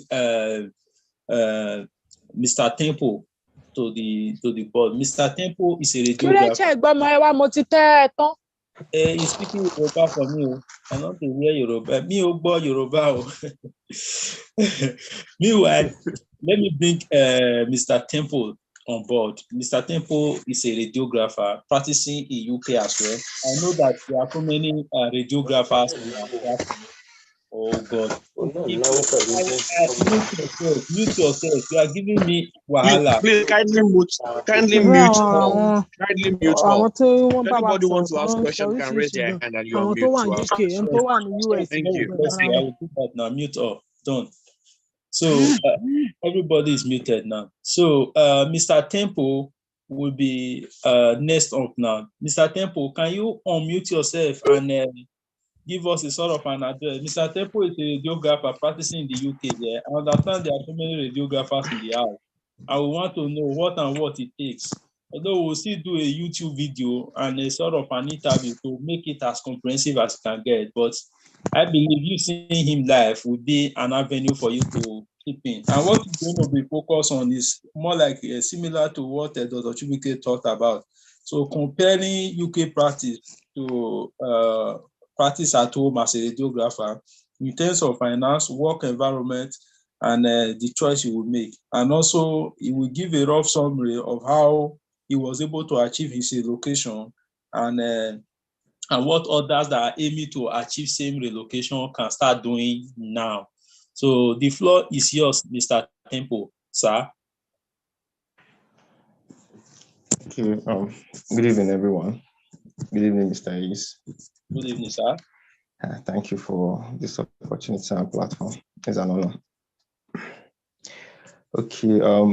My name is Temple Anthony. I like starting with my surname first. But since I came over here, they changed the name for me to Anthony Temple. That we start our names here with our first name. So anyone you choose is okay, either Temple Anthony or Anthony Temple.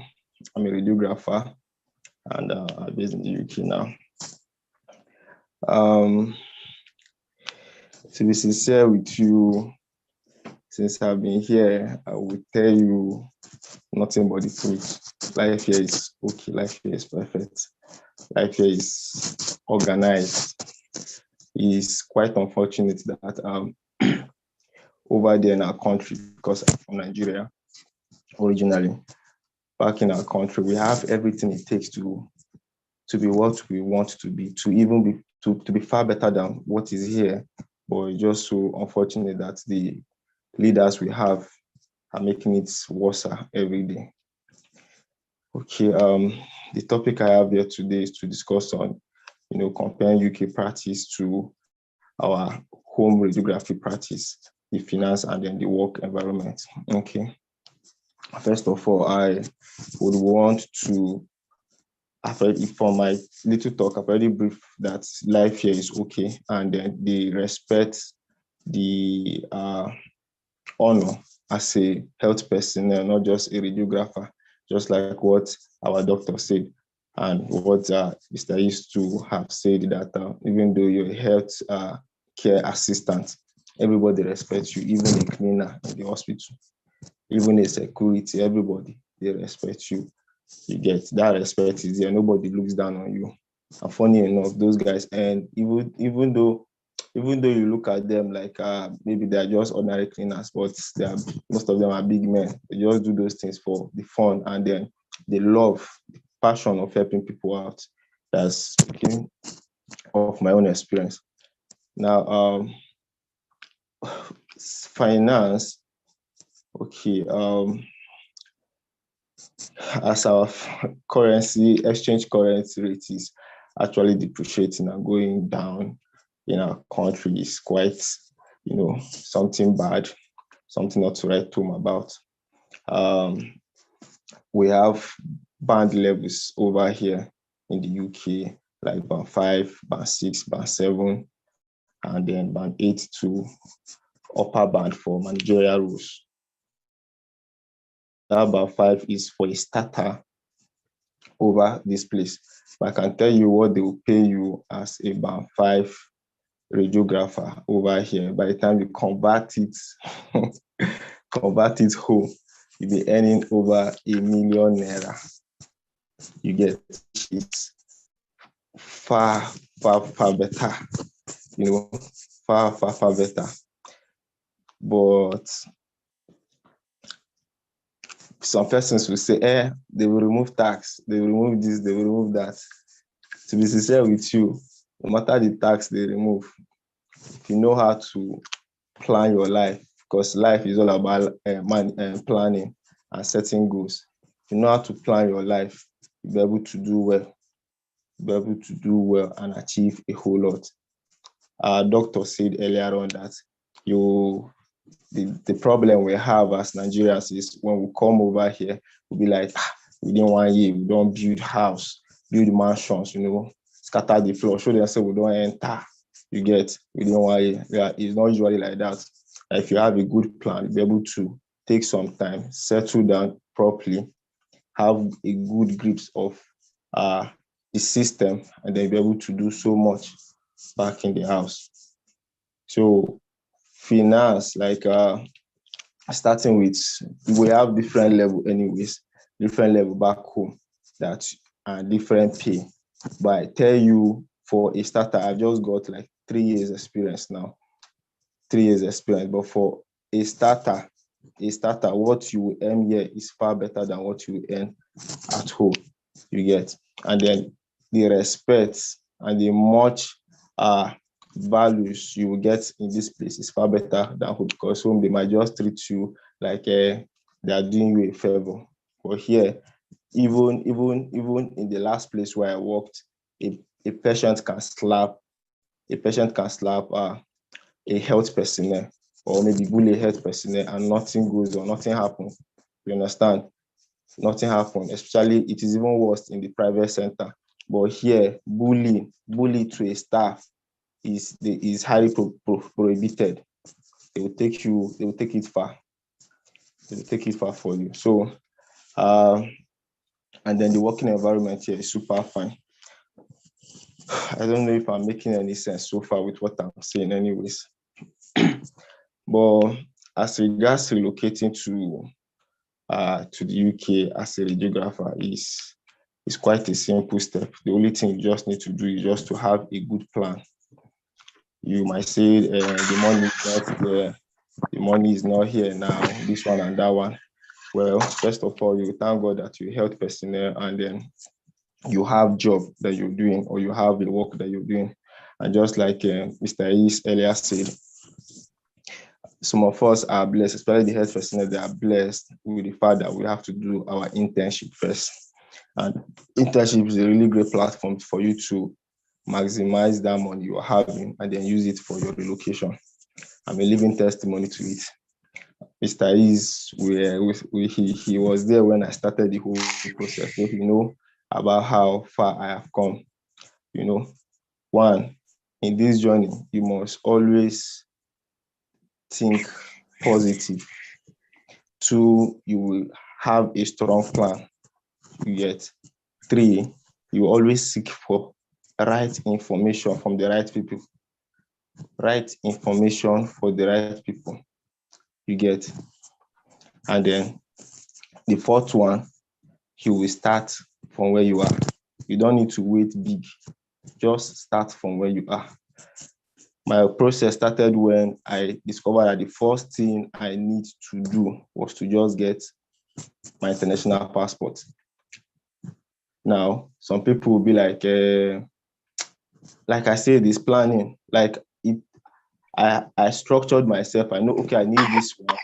And if one thing about international passport is that when you needed it at the time you need it most, it will be more expensive for you that is shouting that you don't have money and you don't have sponsors. Like us that don't have sponsors, we took it step by step, gradually. So if you know that to avoid rush hour, when they'll be asking you, like, now, if you want to go and get passport and it's a rush hour, you need it now, they'll be telling you there is no paper. And then they will still charge you like 70. That was the last time I knew, but now I'm hearing that it's getting up to 90 to 100 for express. But if you could plan yourself very well, I got my international passport at the rate of 26,000. 26,000.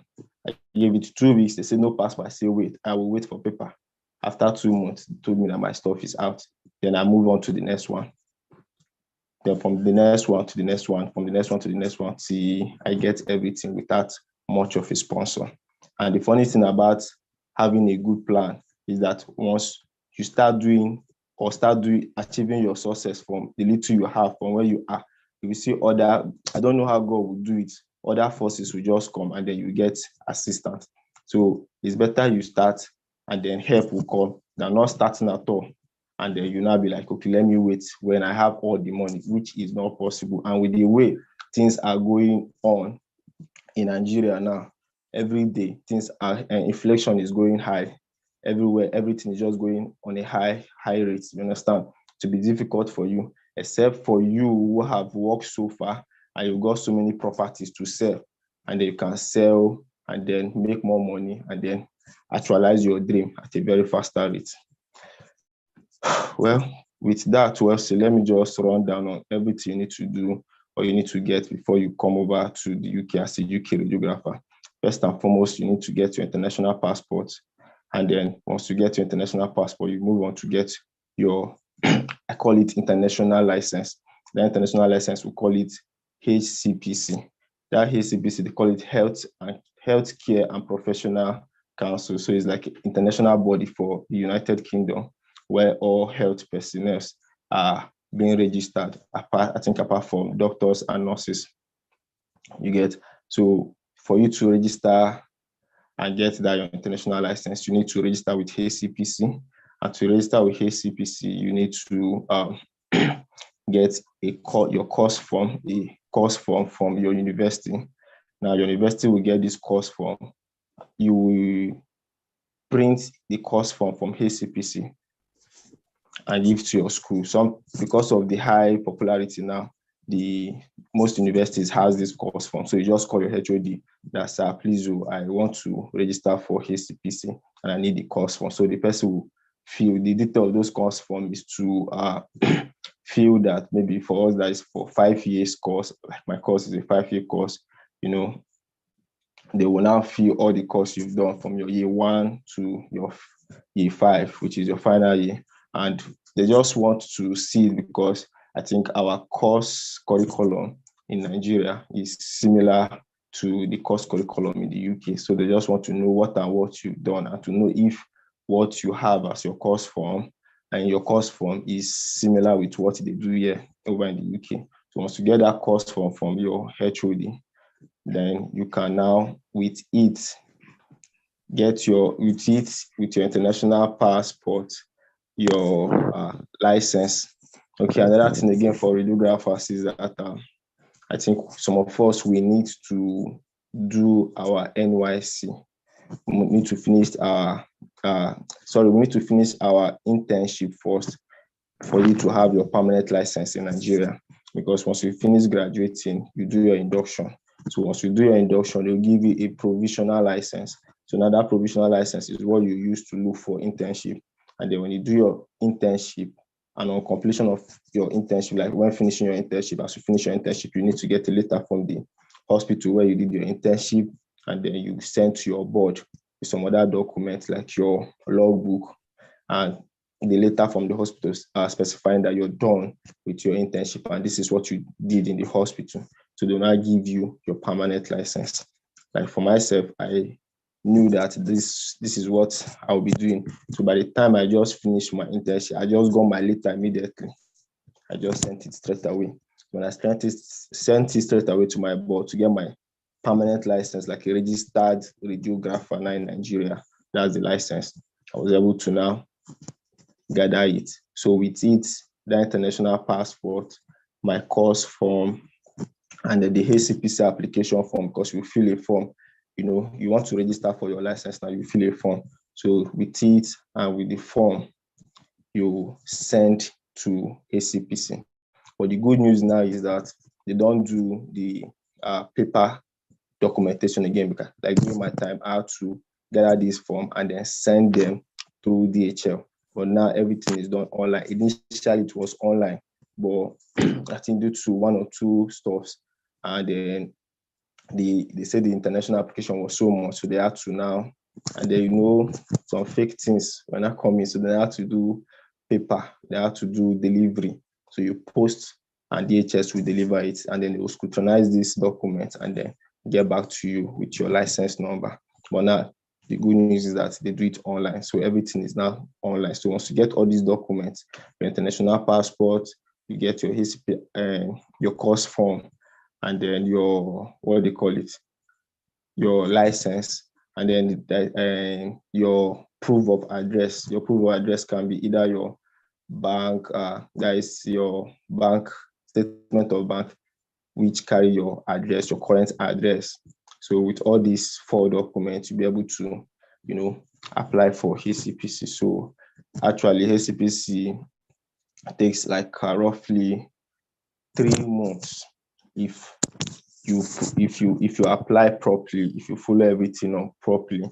It should take, without any mistake from your side, it should take 3 months.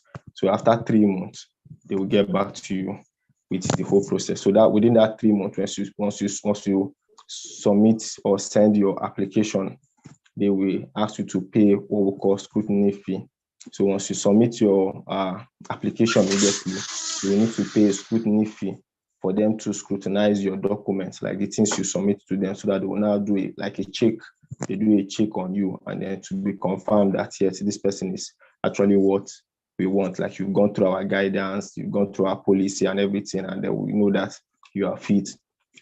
So they will now send you an email telling you that okay, we've gone through everything we need to go through, that will scrutinize you, and now we want you to pay for your registration license. So you now pay the next month, you now pay. I think for the scrutiny fee is about that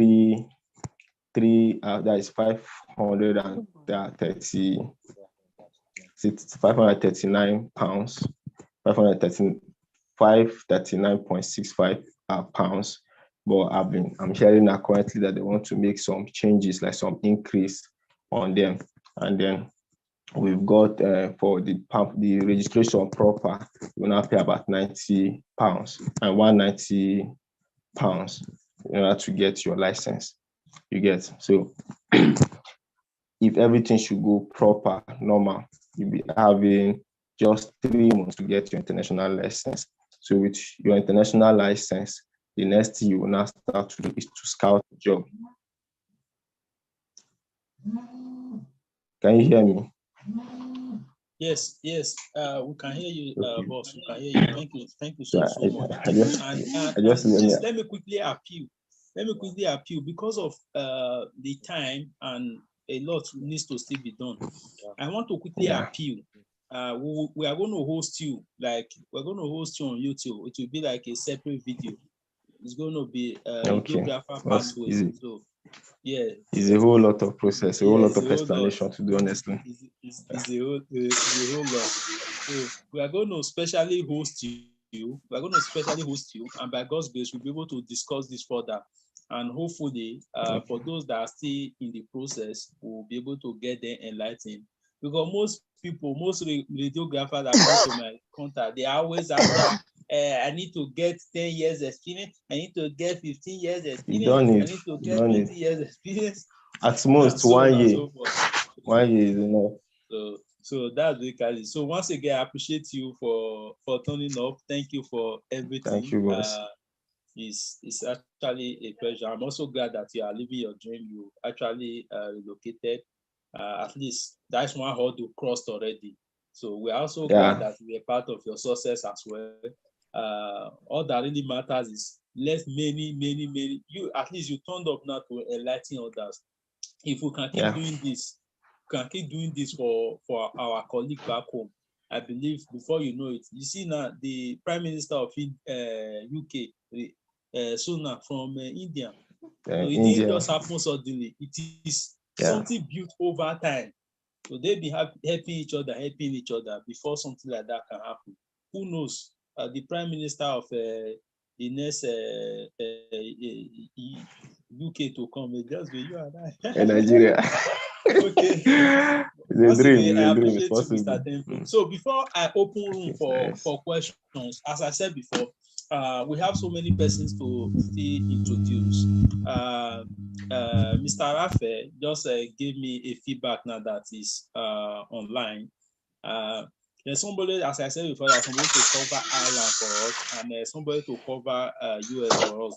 But because of schedule, they are unable to turn up for this meeting. But, Mr. Rafe is in the UK. I think he's currently wrapping his masters up now. He will know better. So I want to get his view for the masters angle. For those of you that are still skeptical and thinking, how will you survive? How will you do this? How will you do that? Is master the right thing to do? How can I be able to make impact with master? I want to die. The work is too much. This one, that one, and so on and so forth. So, Mr. Rafe, the floor is yours. Please, kindly enlighten your people back home, sir.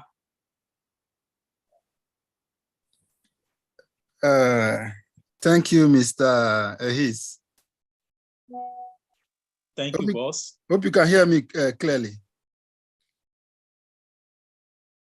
Hello, can you hear me clearly? Of course, yes, of course, we can hear you. I was muted.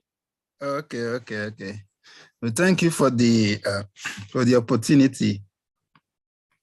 So I know many of us have questions in our heart and regarding how to come to the UK with master's degree program.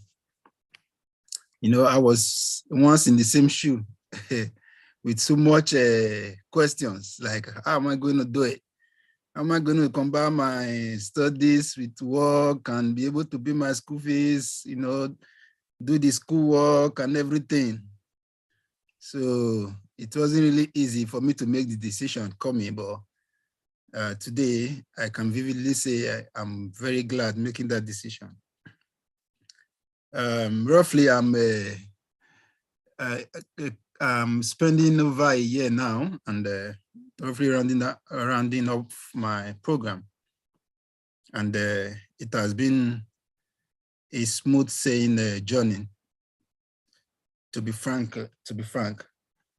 At first, it wasn't really easy because normally when you come into an environment, you need to understand the environment before you'll be able to, really do well.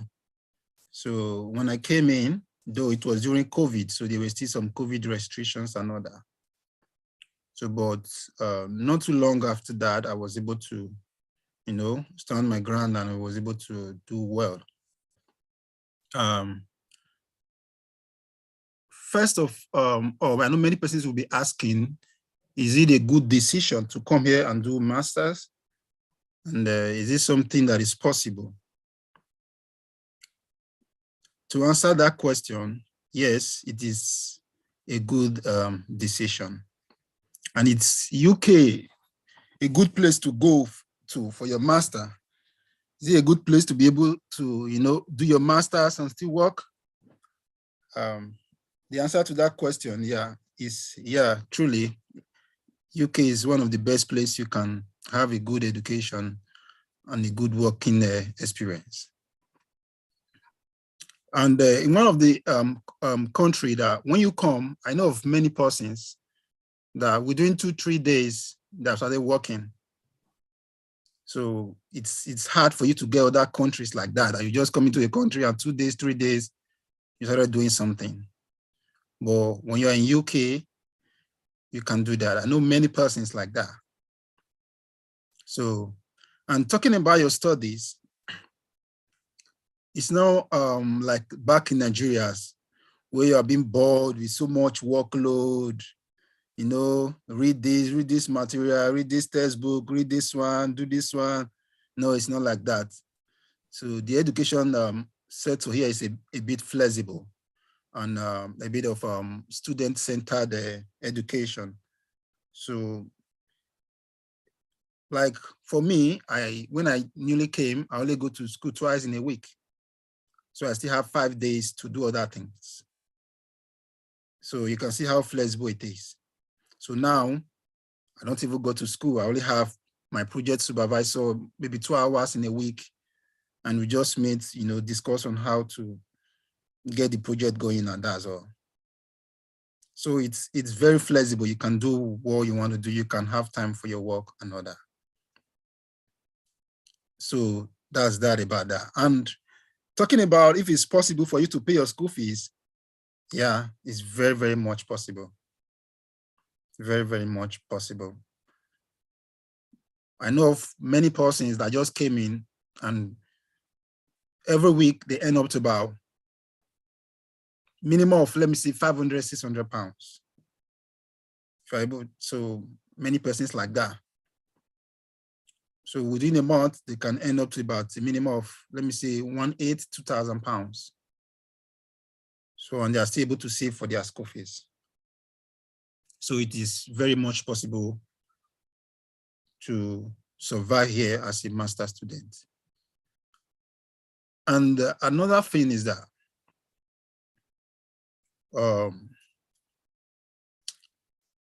is it possible to probably maybe stay?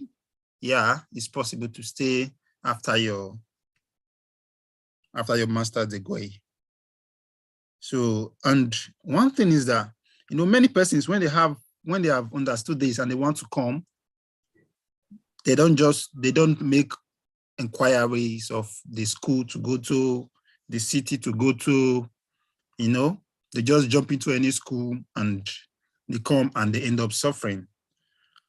And at the end, they will say, I beg you, UK hard, they'll start telling you that, UK hard will not come, whereas they were the one that weren't prepared enough, or probably they didn't make the right findings or the right, proper homework before coming.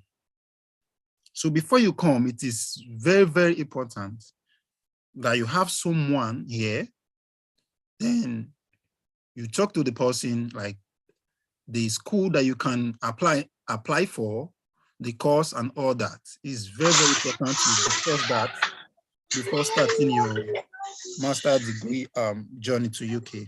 Joshua, okay. So it's very, very important, because I know some persons, they will just, look for any school online, just apply before they are here. And when they get here, within 2 months, the school is telling them, pay all your school fees, pay this, that, and they will like, really? And it gets done on them that, no, this is something that I can do. But if you have made inquiries, and probably from someone who is in the school, the person will tell you the payment plan, how the payment is being made, then you will know what you are in for. It's very, very important. So, and the city also, you need to be aware of what is, how the city is, and if it is a place you would like to stay. So those are some of the things you need to know. And looking at some of the document that you can use to come, it's not too much of it's not too much of requirements. Oh, Sarafe. Yeah. No, let's not go too deep into that. Okay. Just as I told Mr. Temple, by God's grace, we'll try and host you. So Okay. we'll try and host you, and then we'll make it as complex and comprehensive as possible. So if there are other questions that arose as a result of this, we'll try and trash it on that very day. Then we'll also link you up if there is need for them to further get some more questions to be answered. So let me appreciate you for turning up, for making it a point of duty to keep others enlightened as well. I cannot just appreciate you well enough. Thank you so very much. Thank you, sir. Thank you, my God. So that being said, I know that time is fast spent. Here is I think to 9 now. I know back home it should be to 10. So time is fast spent. So let me just quickly talk about some other things. There are some of you that have gotten your IELTS right, you have gotten your CBT right, your other exams right, you have done your HCPC process, you are thinking what's the next process. We did a YouTube video that could actually help your journey, because sometimes what is delaying you as a nurse or as a student of MLS or whatsoever your profession is because you are not in the UK yet. So sometimes you may want to work your way to getting into the system first. So once you are able to get into the system first, getting jobs becomes very, very easy. Frankly speaking, if two persons are applying for a job and one is in UK, the other one is in Nigeria or Korea or Zimbabwe, the chances of the person in UK getting the offer first is always there. So most times, the reason why you are being stuck is because you really do know your location, and the cost of sponsorship is also being considered.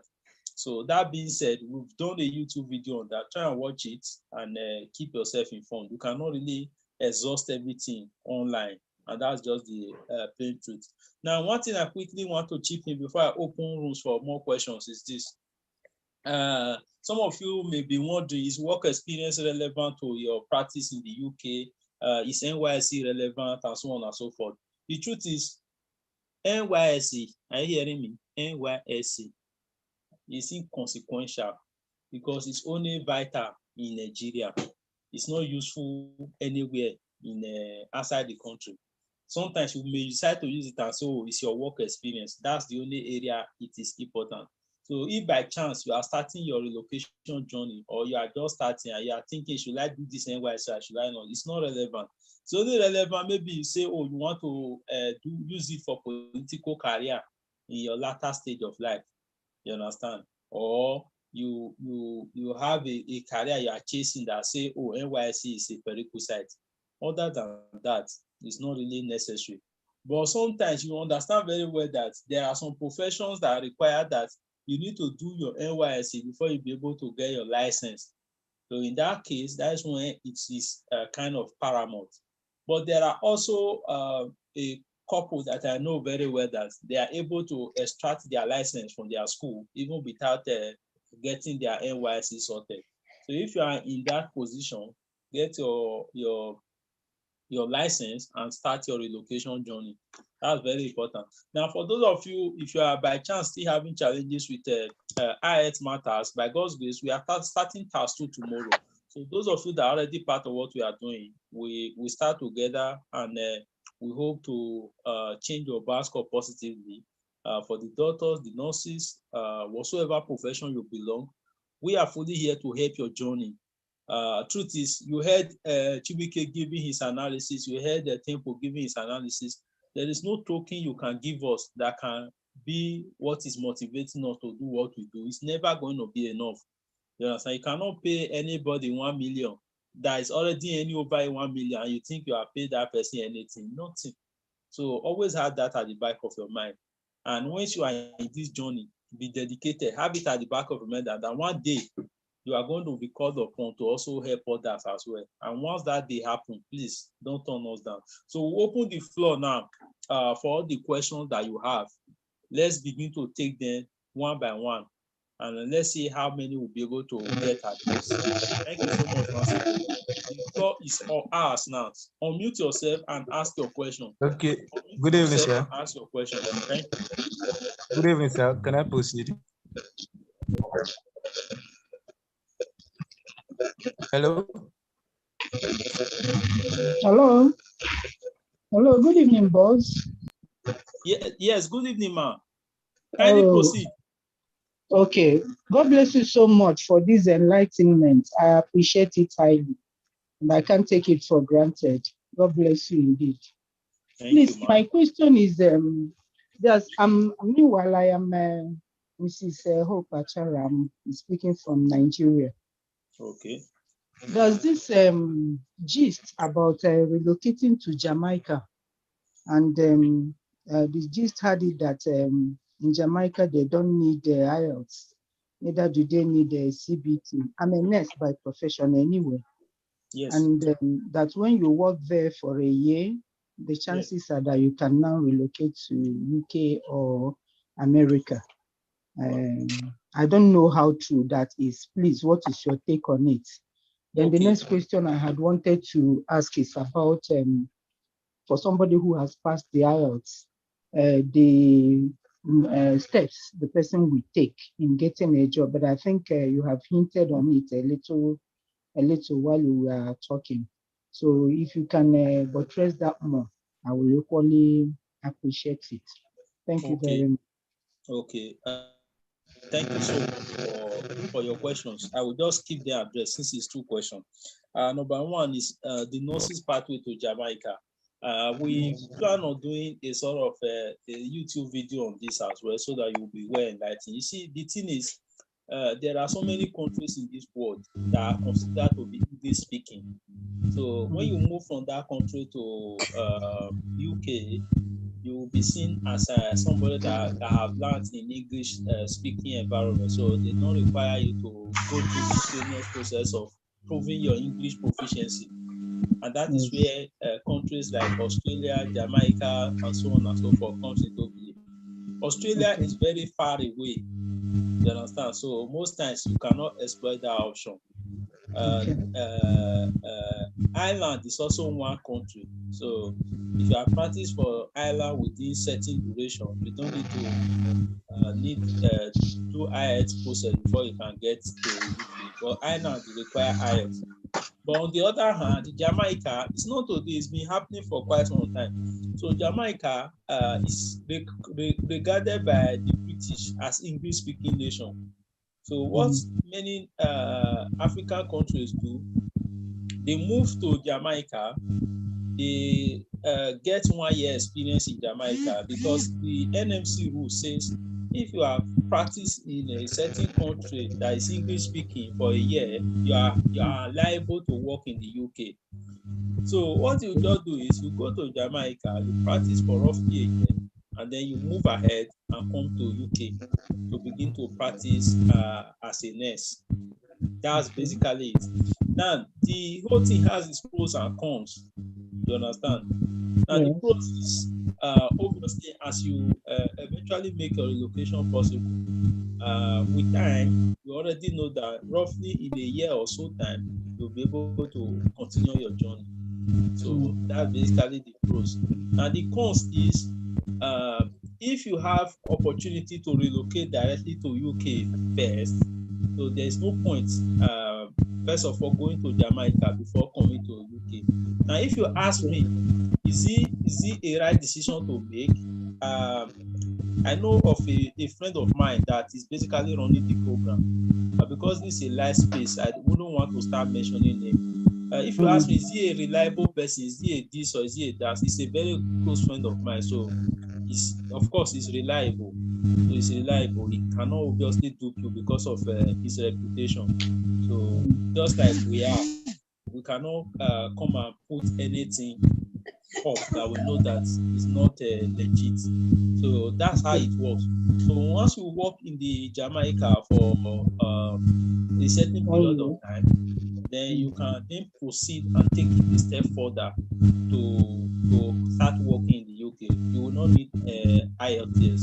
So that's basically, there are a lot of qualities of I have that have actually exploited the route. For maybe one of these days, we'll bring them to the YouTube channel. They will analyze it for you step by step so that you'll be able to ask your questions and also know that something like that is actually existing. So that's basically it. Although we will not tell you that, oh, do pay money to this, pay money to that, pay money. If it is not entirely left for you, if you are trust the platform well enough to handle such, why not? You can give it a shot.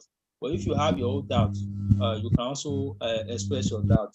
So that's basically it. The truth is, it doesn't really matter how you ensure you enhance your relocation. All that matters is eventually you make your relocation a reality. So that's just a rough summary of everything. I believe I will have addressed your question. Now, for the other question you asked, step by step in getting a job as a nurse, because I believe you are a nurse. We have run series of webinar on Telegram, on Twitter Space, and even YouTube video on that. So please, just once we end this is being streamed live on YouTube as we are talking, and nobody is seeing us. So just go straight to our YouTube channel. The name is the Express Med Services. The Express Med Services. You will check the Express Med Global Services. The Express Med Global Services. If you type it on YouTube, you will see our channel. So it's still a growing channel. But once you get in, you will see some topic we have already addressed.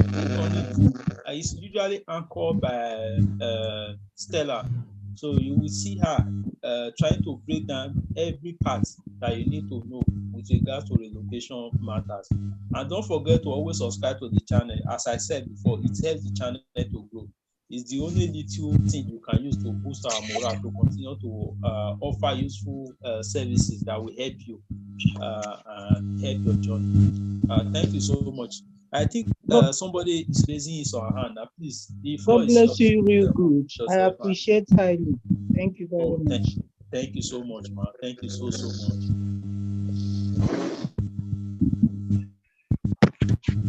Hello, good evening. My name is David. Oh, good evening, sir. Good evening. Thank you very much, Mr. Ahid. Thank you so much for all you're doing for us. Okay, my question is this. I'm about to write my IELTS this November. So I want to find out what's actually the difference between the academic IELTS and the academic UKVI. The IELTS academic and the UK, that of the UKVI. Okay. Any other question? No, that's just my question. So I can know the right one to register for. Okay, let me just address it. This one is pretty straightforward. Now, there are different types of IELTS. We have also done a YouTube video on that. Even if I give you this explanation, I want you to still go and watch that video because it will help your journey. Information is power. Just know that. Now, there are different types of IELTS. There is the academic IELTS, there is the general IELTS. Now, the general IELTS is the type of IELTS that you write for a low-level sort of application. Let's assume now that you want to apply for secondary school work. Usually, they will ask you for general IELTS. Now, there are some low-skill level work you want to do. They will request for general IELTS. Now, if you want to relocate to places like Canada, maybe you are doing Canada Express Entry, they will ask you for general IELTS. Now, however, if you want to do your master's, if you want to do undergraduate program, if you want to register as a professional, whether in the GMC or in the NMC, you are going to be required to write academic IELTS. So academic IELTS is more like an advanced form of general IELTS. So that's basically for that. Now you are asking which one is UKVI and which one is a normal IELTS. Well, as you hear that there is UK normal IELTS, there's also what they call UKVI IELTS. The word UKVI means UK, United Kingdom Visa and Immigration. You understand? UKVI. So the difference between this IELTS and the other type of IELTS, it's not that the structure is different. The academic of UKVI is the same academic that is also obtainable in the other type of IELTS. But the difference is that if you are dealing with UKVI IELTS, you are going to be using it for UK only. You cannot carry UKVI IELTS now and say you want to use it in Canada, or you want to go and use it in Australia or US, because it's UKVI, United Kingdom Visa and Immigration. So most times during the course of the exams, UKVI is quite strict and tight because it's visa matters that we are dealing with. So that's why UKVI is there. So most times you will see that when they are doing this program like healthcare assistant pathway and so on and so forth, they will say go and write UKVI. The reason is simple, because when you want to do it, the reason for the IELTS is for clearing you in the visa route, for you to show that, hey, you can speak English, you understand? So that's why they require you to write UKVI. And you can either write UKVI academic or general for healthcare assistant. All they don't need from you is the number. Every IELTS has a number, a code.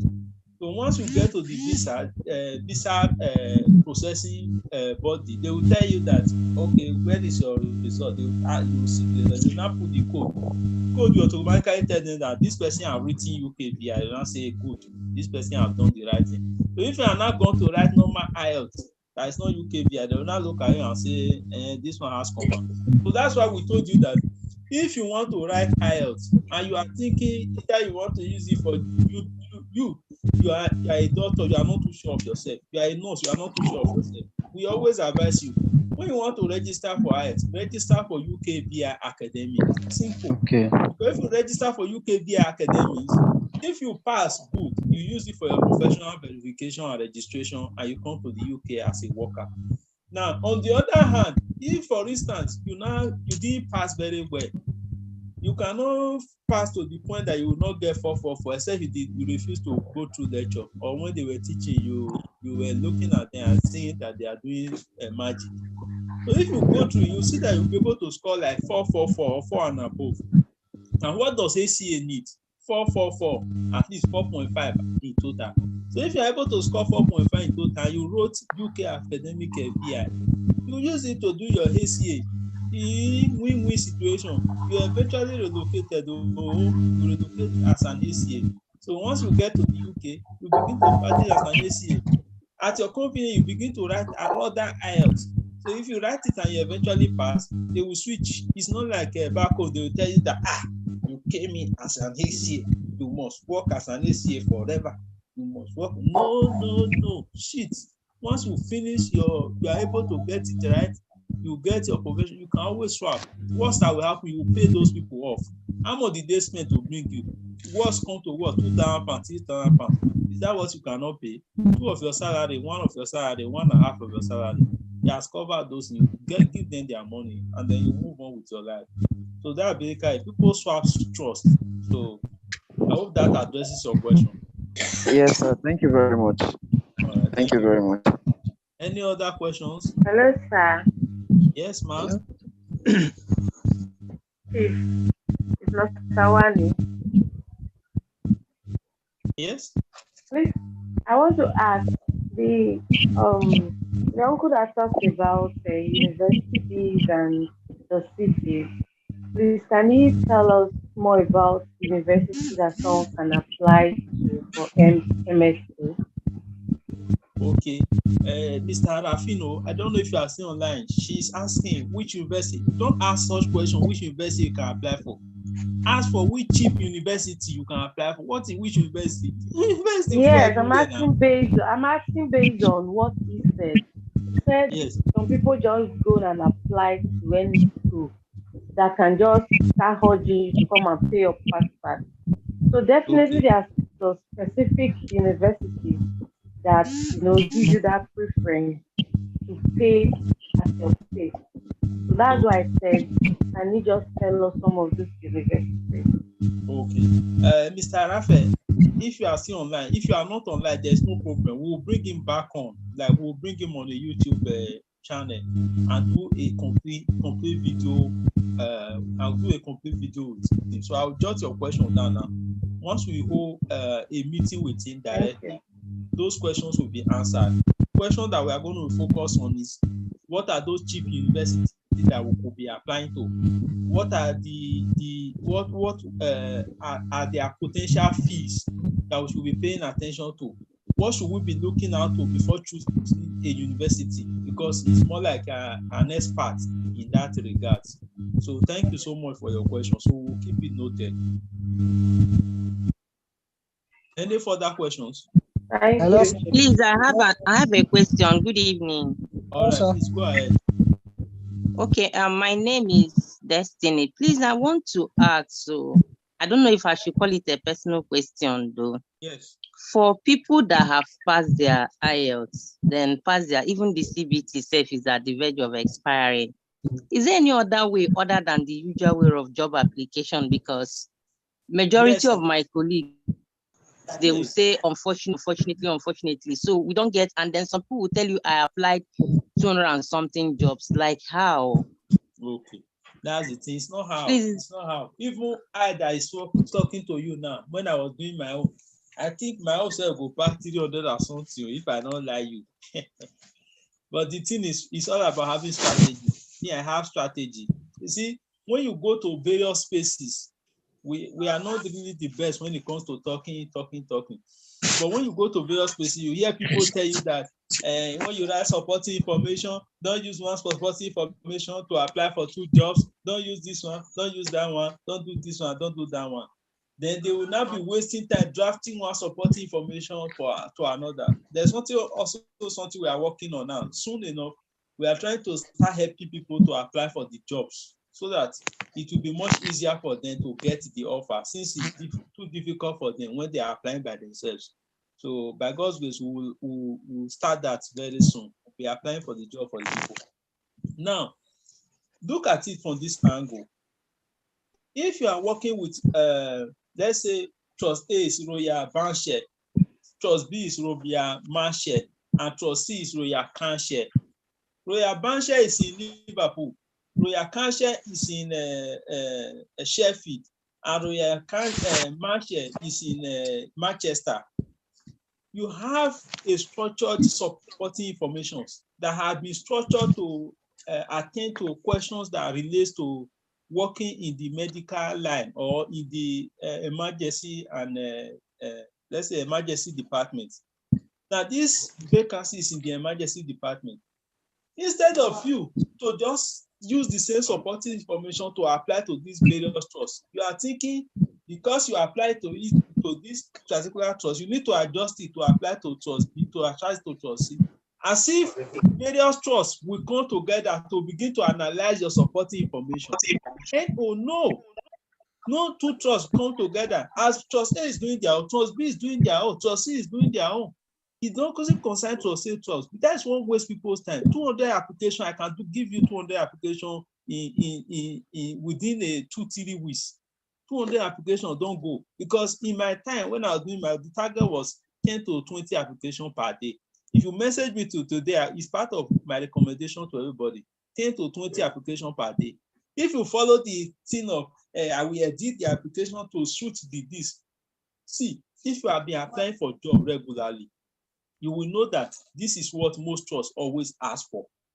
All you just need to do is copy, paste, and put some certain things in place. Once you see any offer, ask what is this trust asking for? What are their job specifications? What are their job description?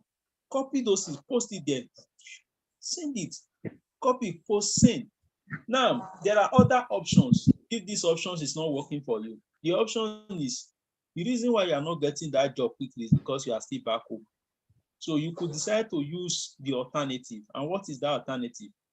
You could decide to come in as a visitor to UK. You will book that you want to come and write your OSCE. I wish I can bring some of us on board that have used it. They've used it. I think Stella have done a video on it. Please, you people should help yourself. We are really doing our best to help you. Try and be watching all these videos we are doing. It helps you. It saves you a lot of stress. Tell your colleague that there's a YouTube channel and the name is the Express Global Services.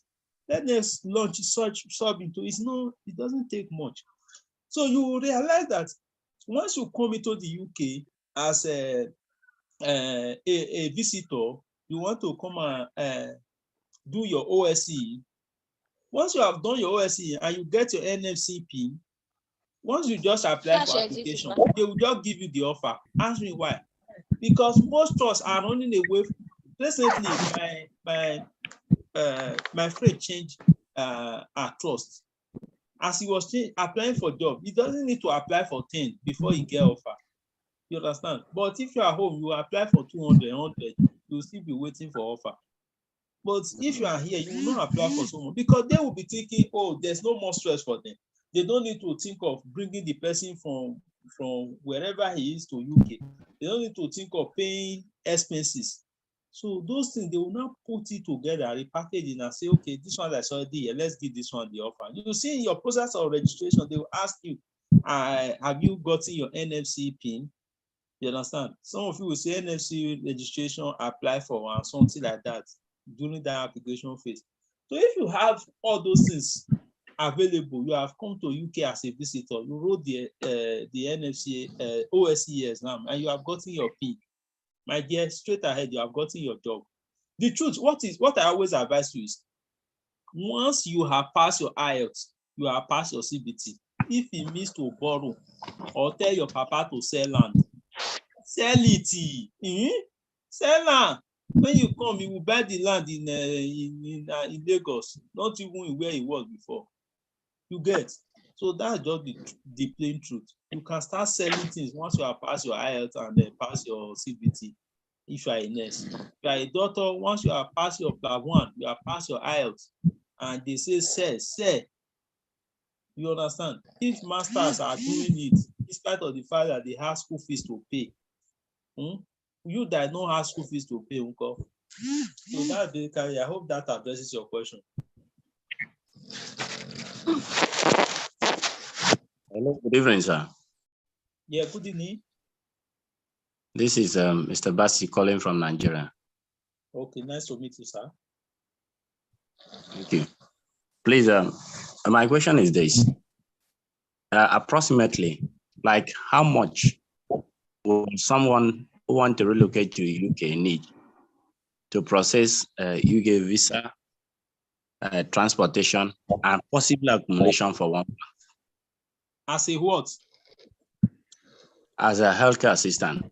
If you want to sponsor himself, not needing a sponsor from the employer.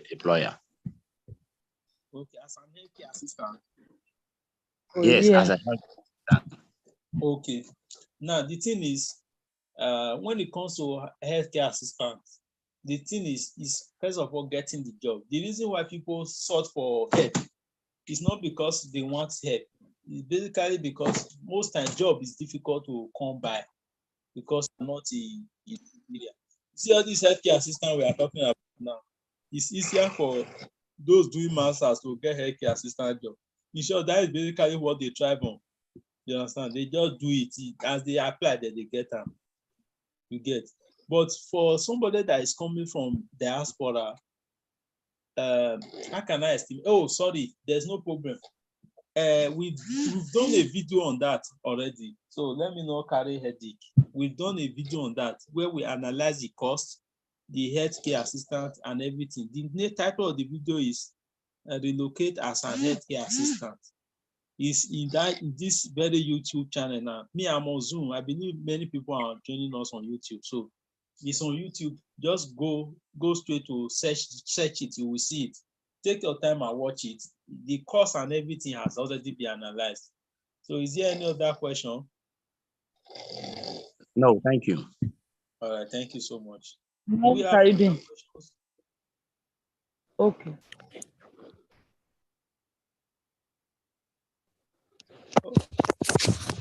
Yes, sir. Please go ahead.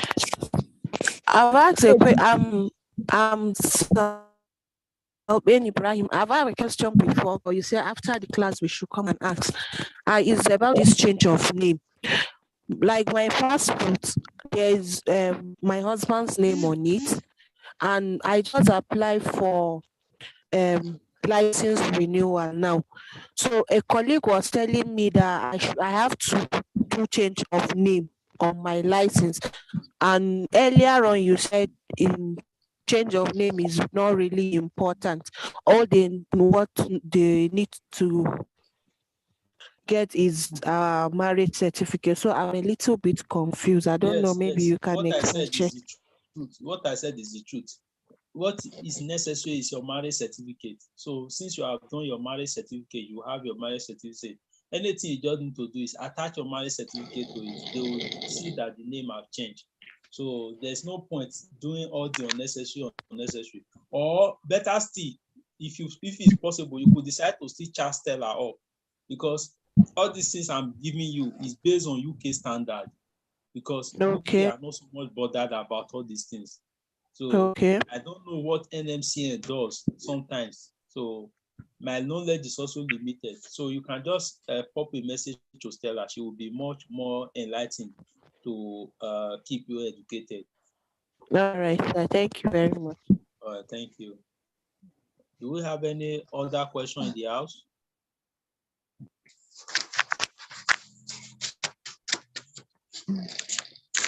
Okay. Thank you so much, everybody, for being a part of today's space. I appreciate everybody that tuned up today, and I appreciate everybody that we eventually watch the recorded session. Special thanks to all our tutors for their efforts in making our relocation a reality, for the dedication, for everything. Is really been a hell of effort. And for you that have seen light and you decide to tell your colleague about what we are doing, the move, we say, may God continue to bless you for not holding it to your own self. So we are most grateful to you all for that. So as time progresses, we'll introduce more persons to the platform to further enlighten you. And today we are supposed to make it as brief as it can get. You see, we still took a whole lot of time. Hopefully, we'll be better structured with the timing as time progresses.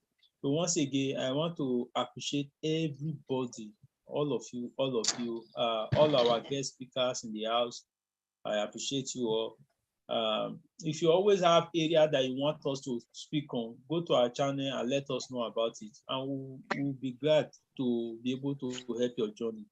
And then we will do a comprehensive video to make the process a lot more less stressful for you. Once again, thank you so much. My name is Otaigwe East, and I'm humbled to be one of the conveners of the Express Global Services platform. Thank you so much, everybody. So thank you, meeting now. And I will say enjoy your night. Sorry I couldn't bring all our tutors on board to be able to have their say, but you know we have to be time conscious. So as time progresses, we'll be able to have them to speak on the platform. Let me not even forget. I think this is an opportunity for me to tell the few that are still amongst us. I think our wedding will be coming up very soon, so you all are invited by God's grace. So once again, congratulations. Congratulations, boss. Thank you, Chief. Thank bye. you. We could come go Bedu.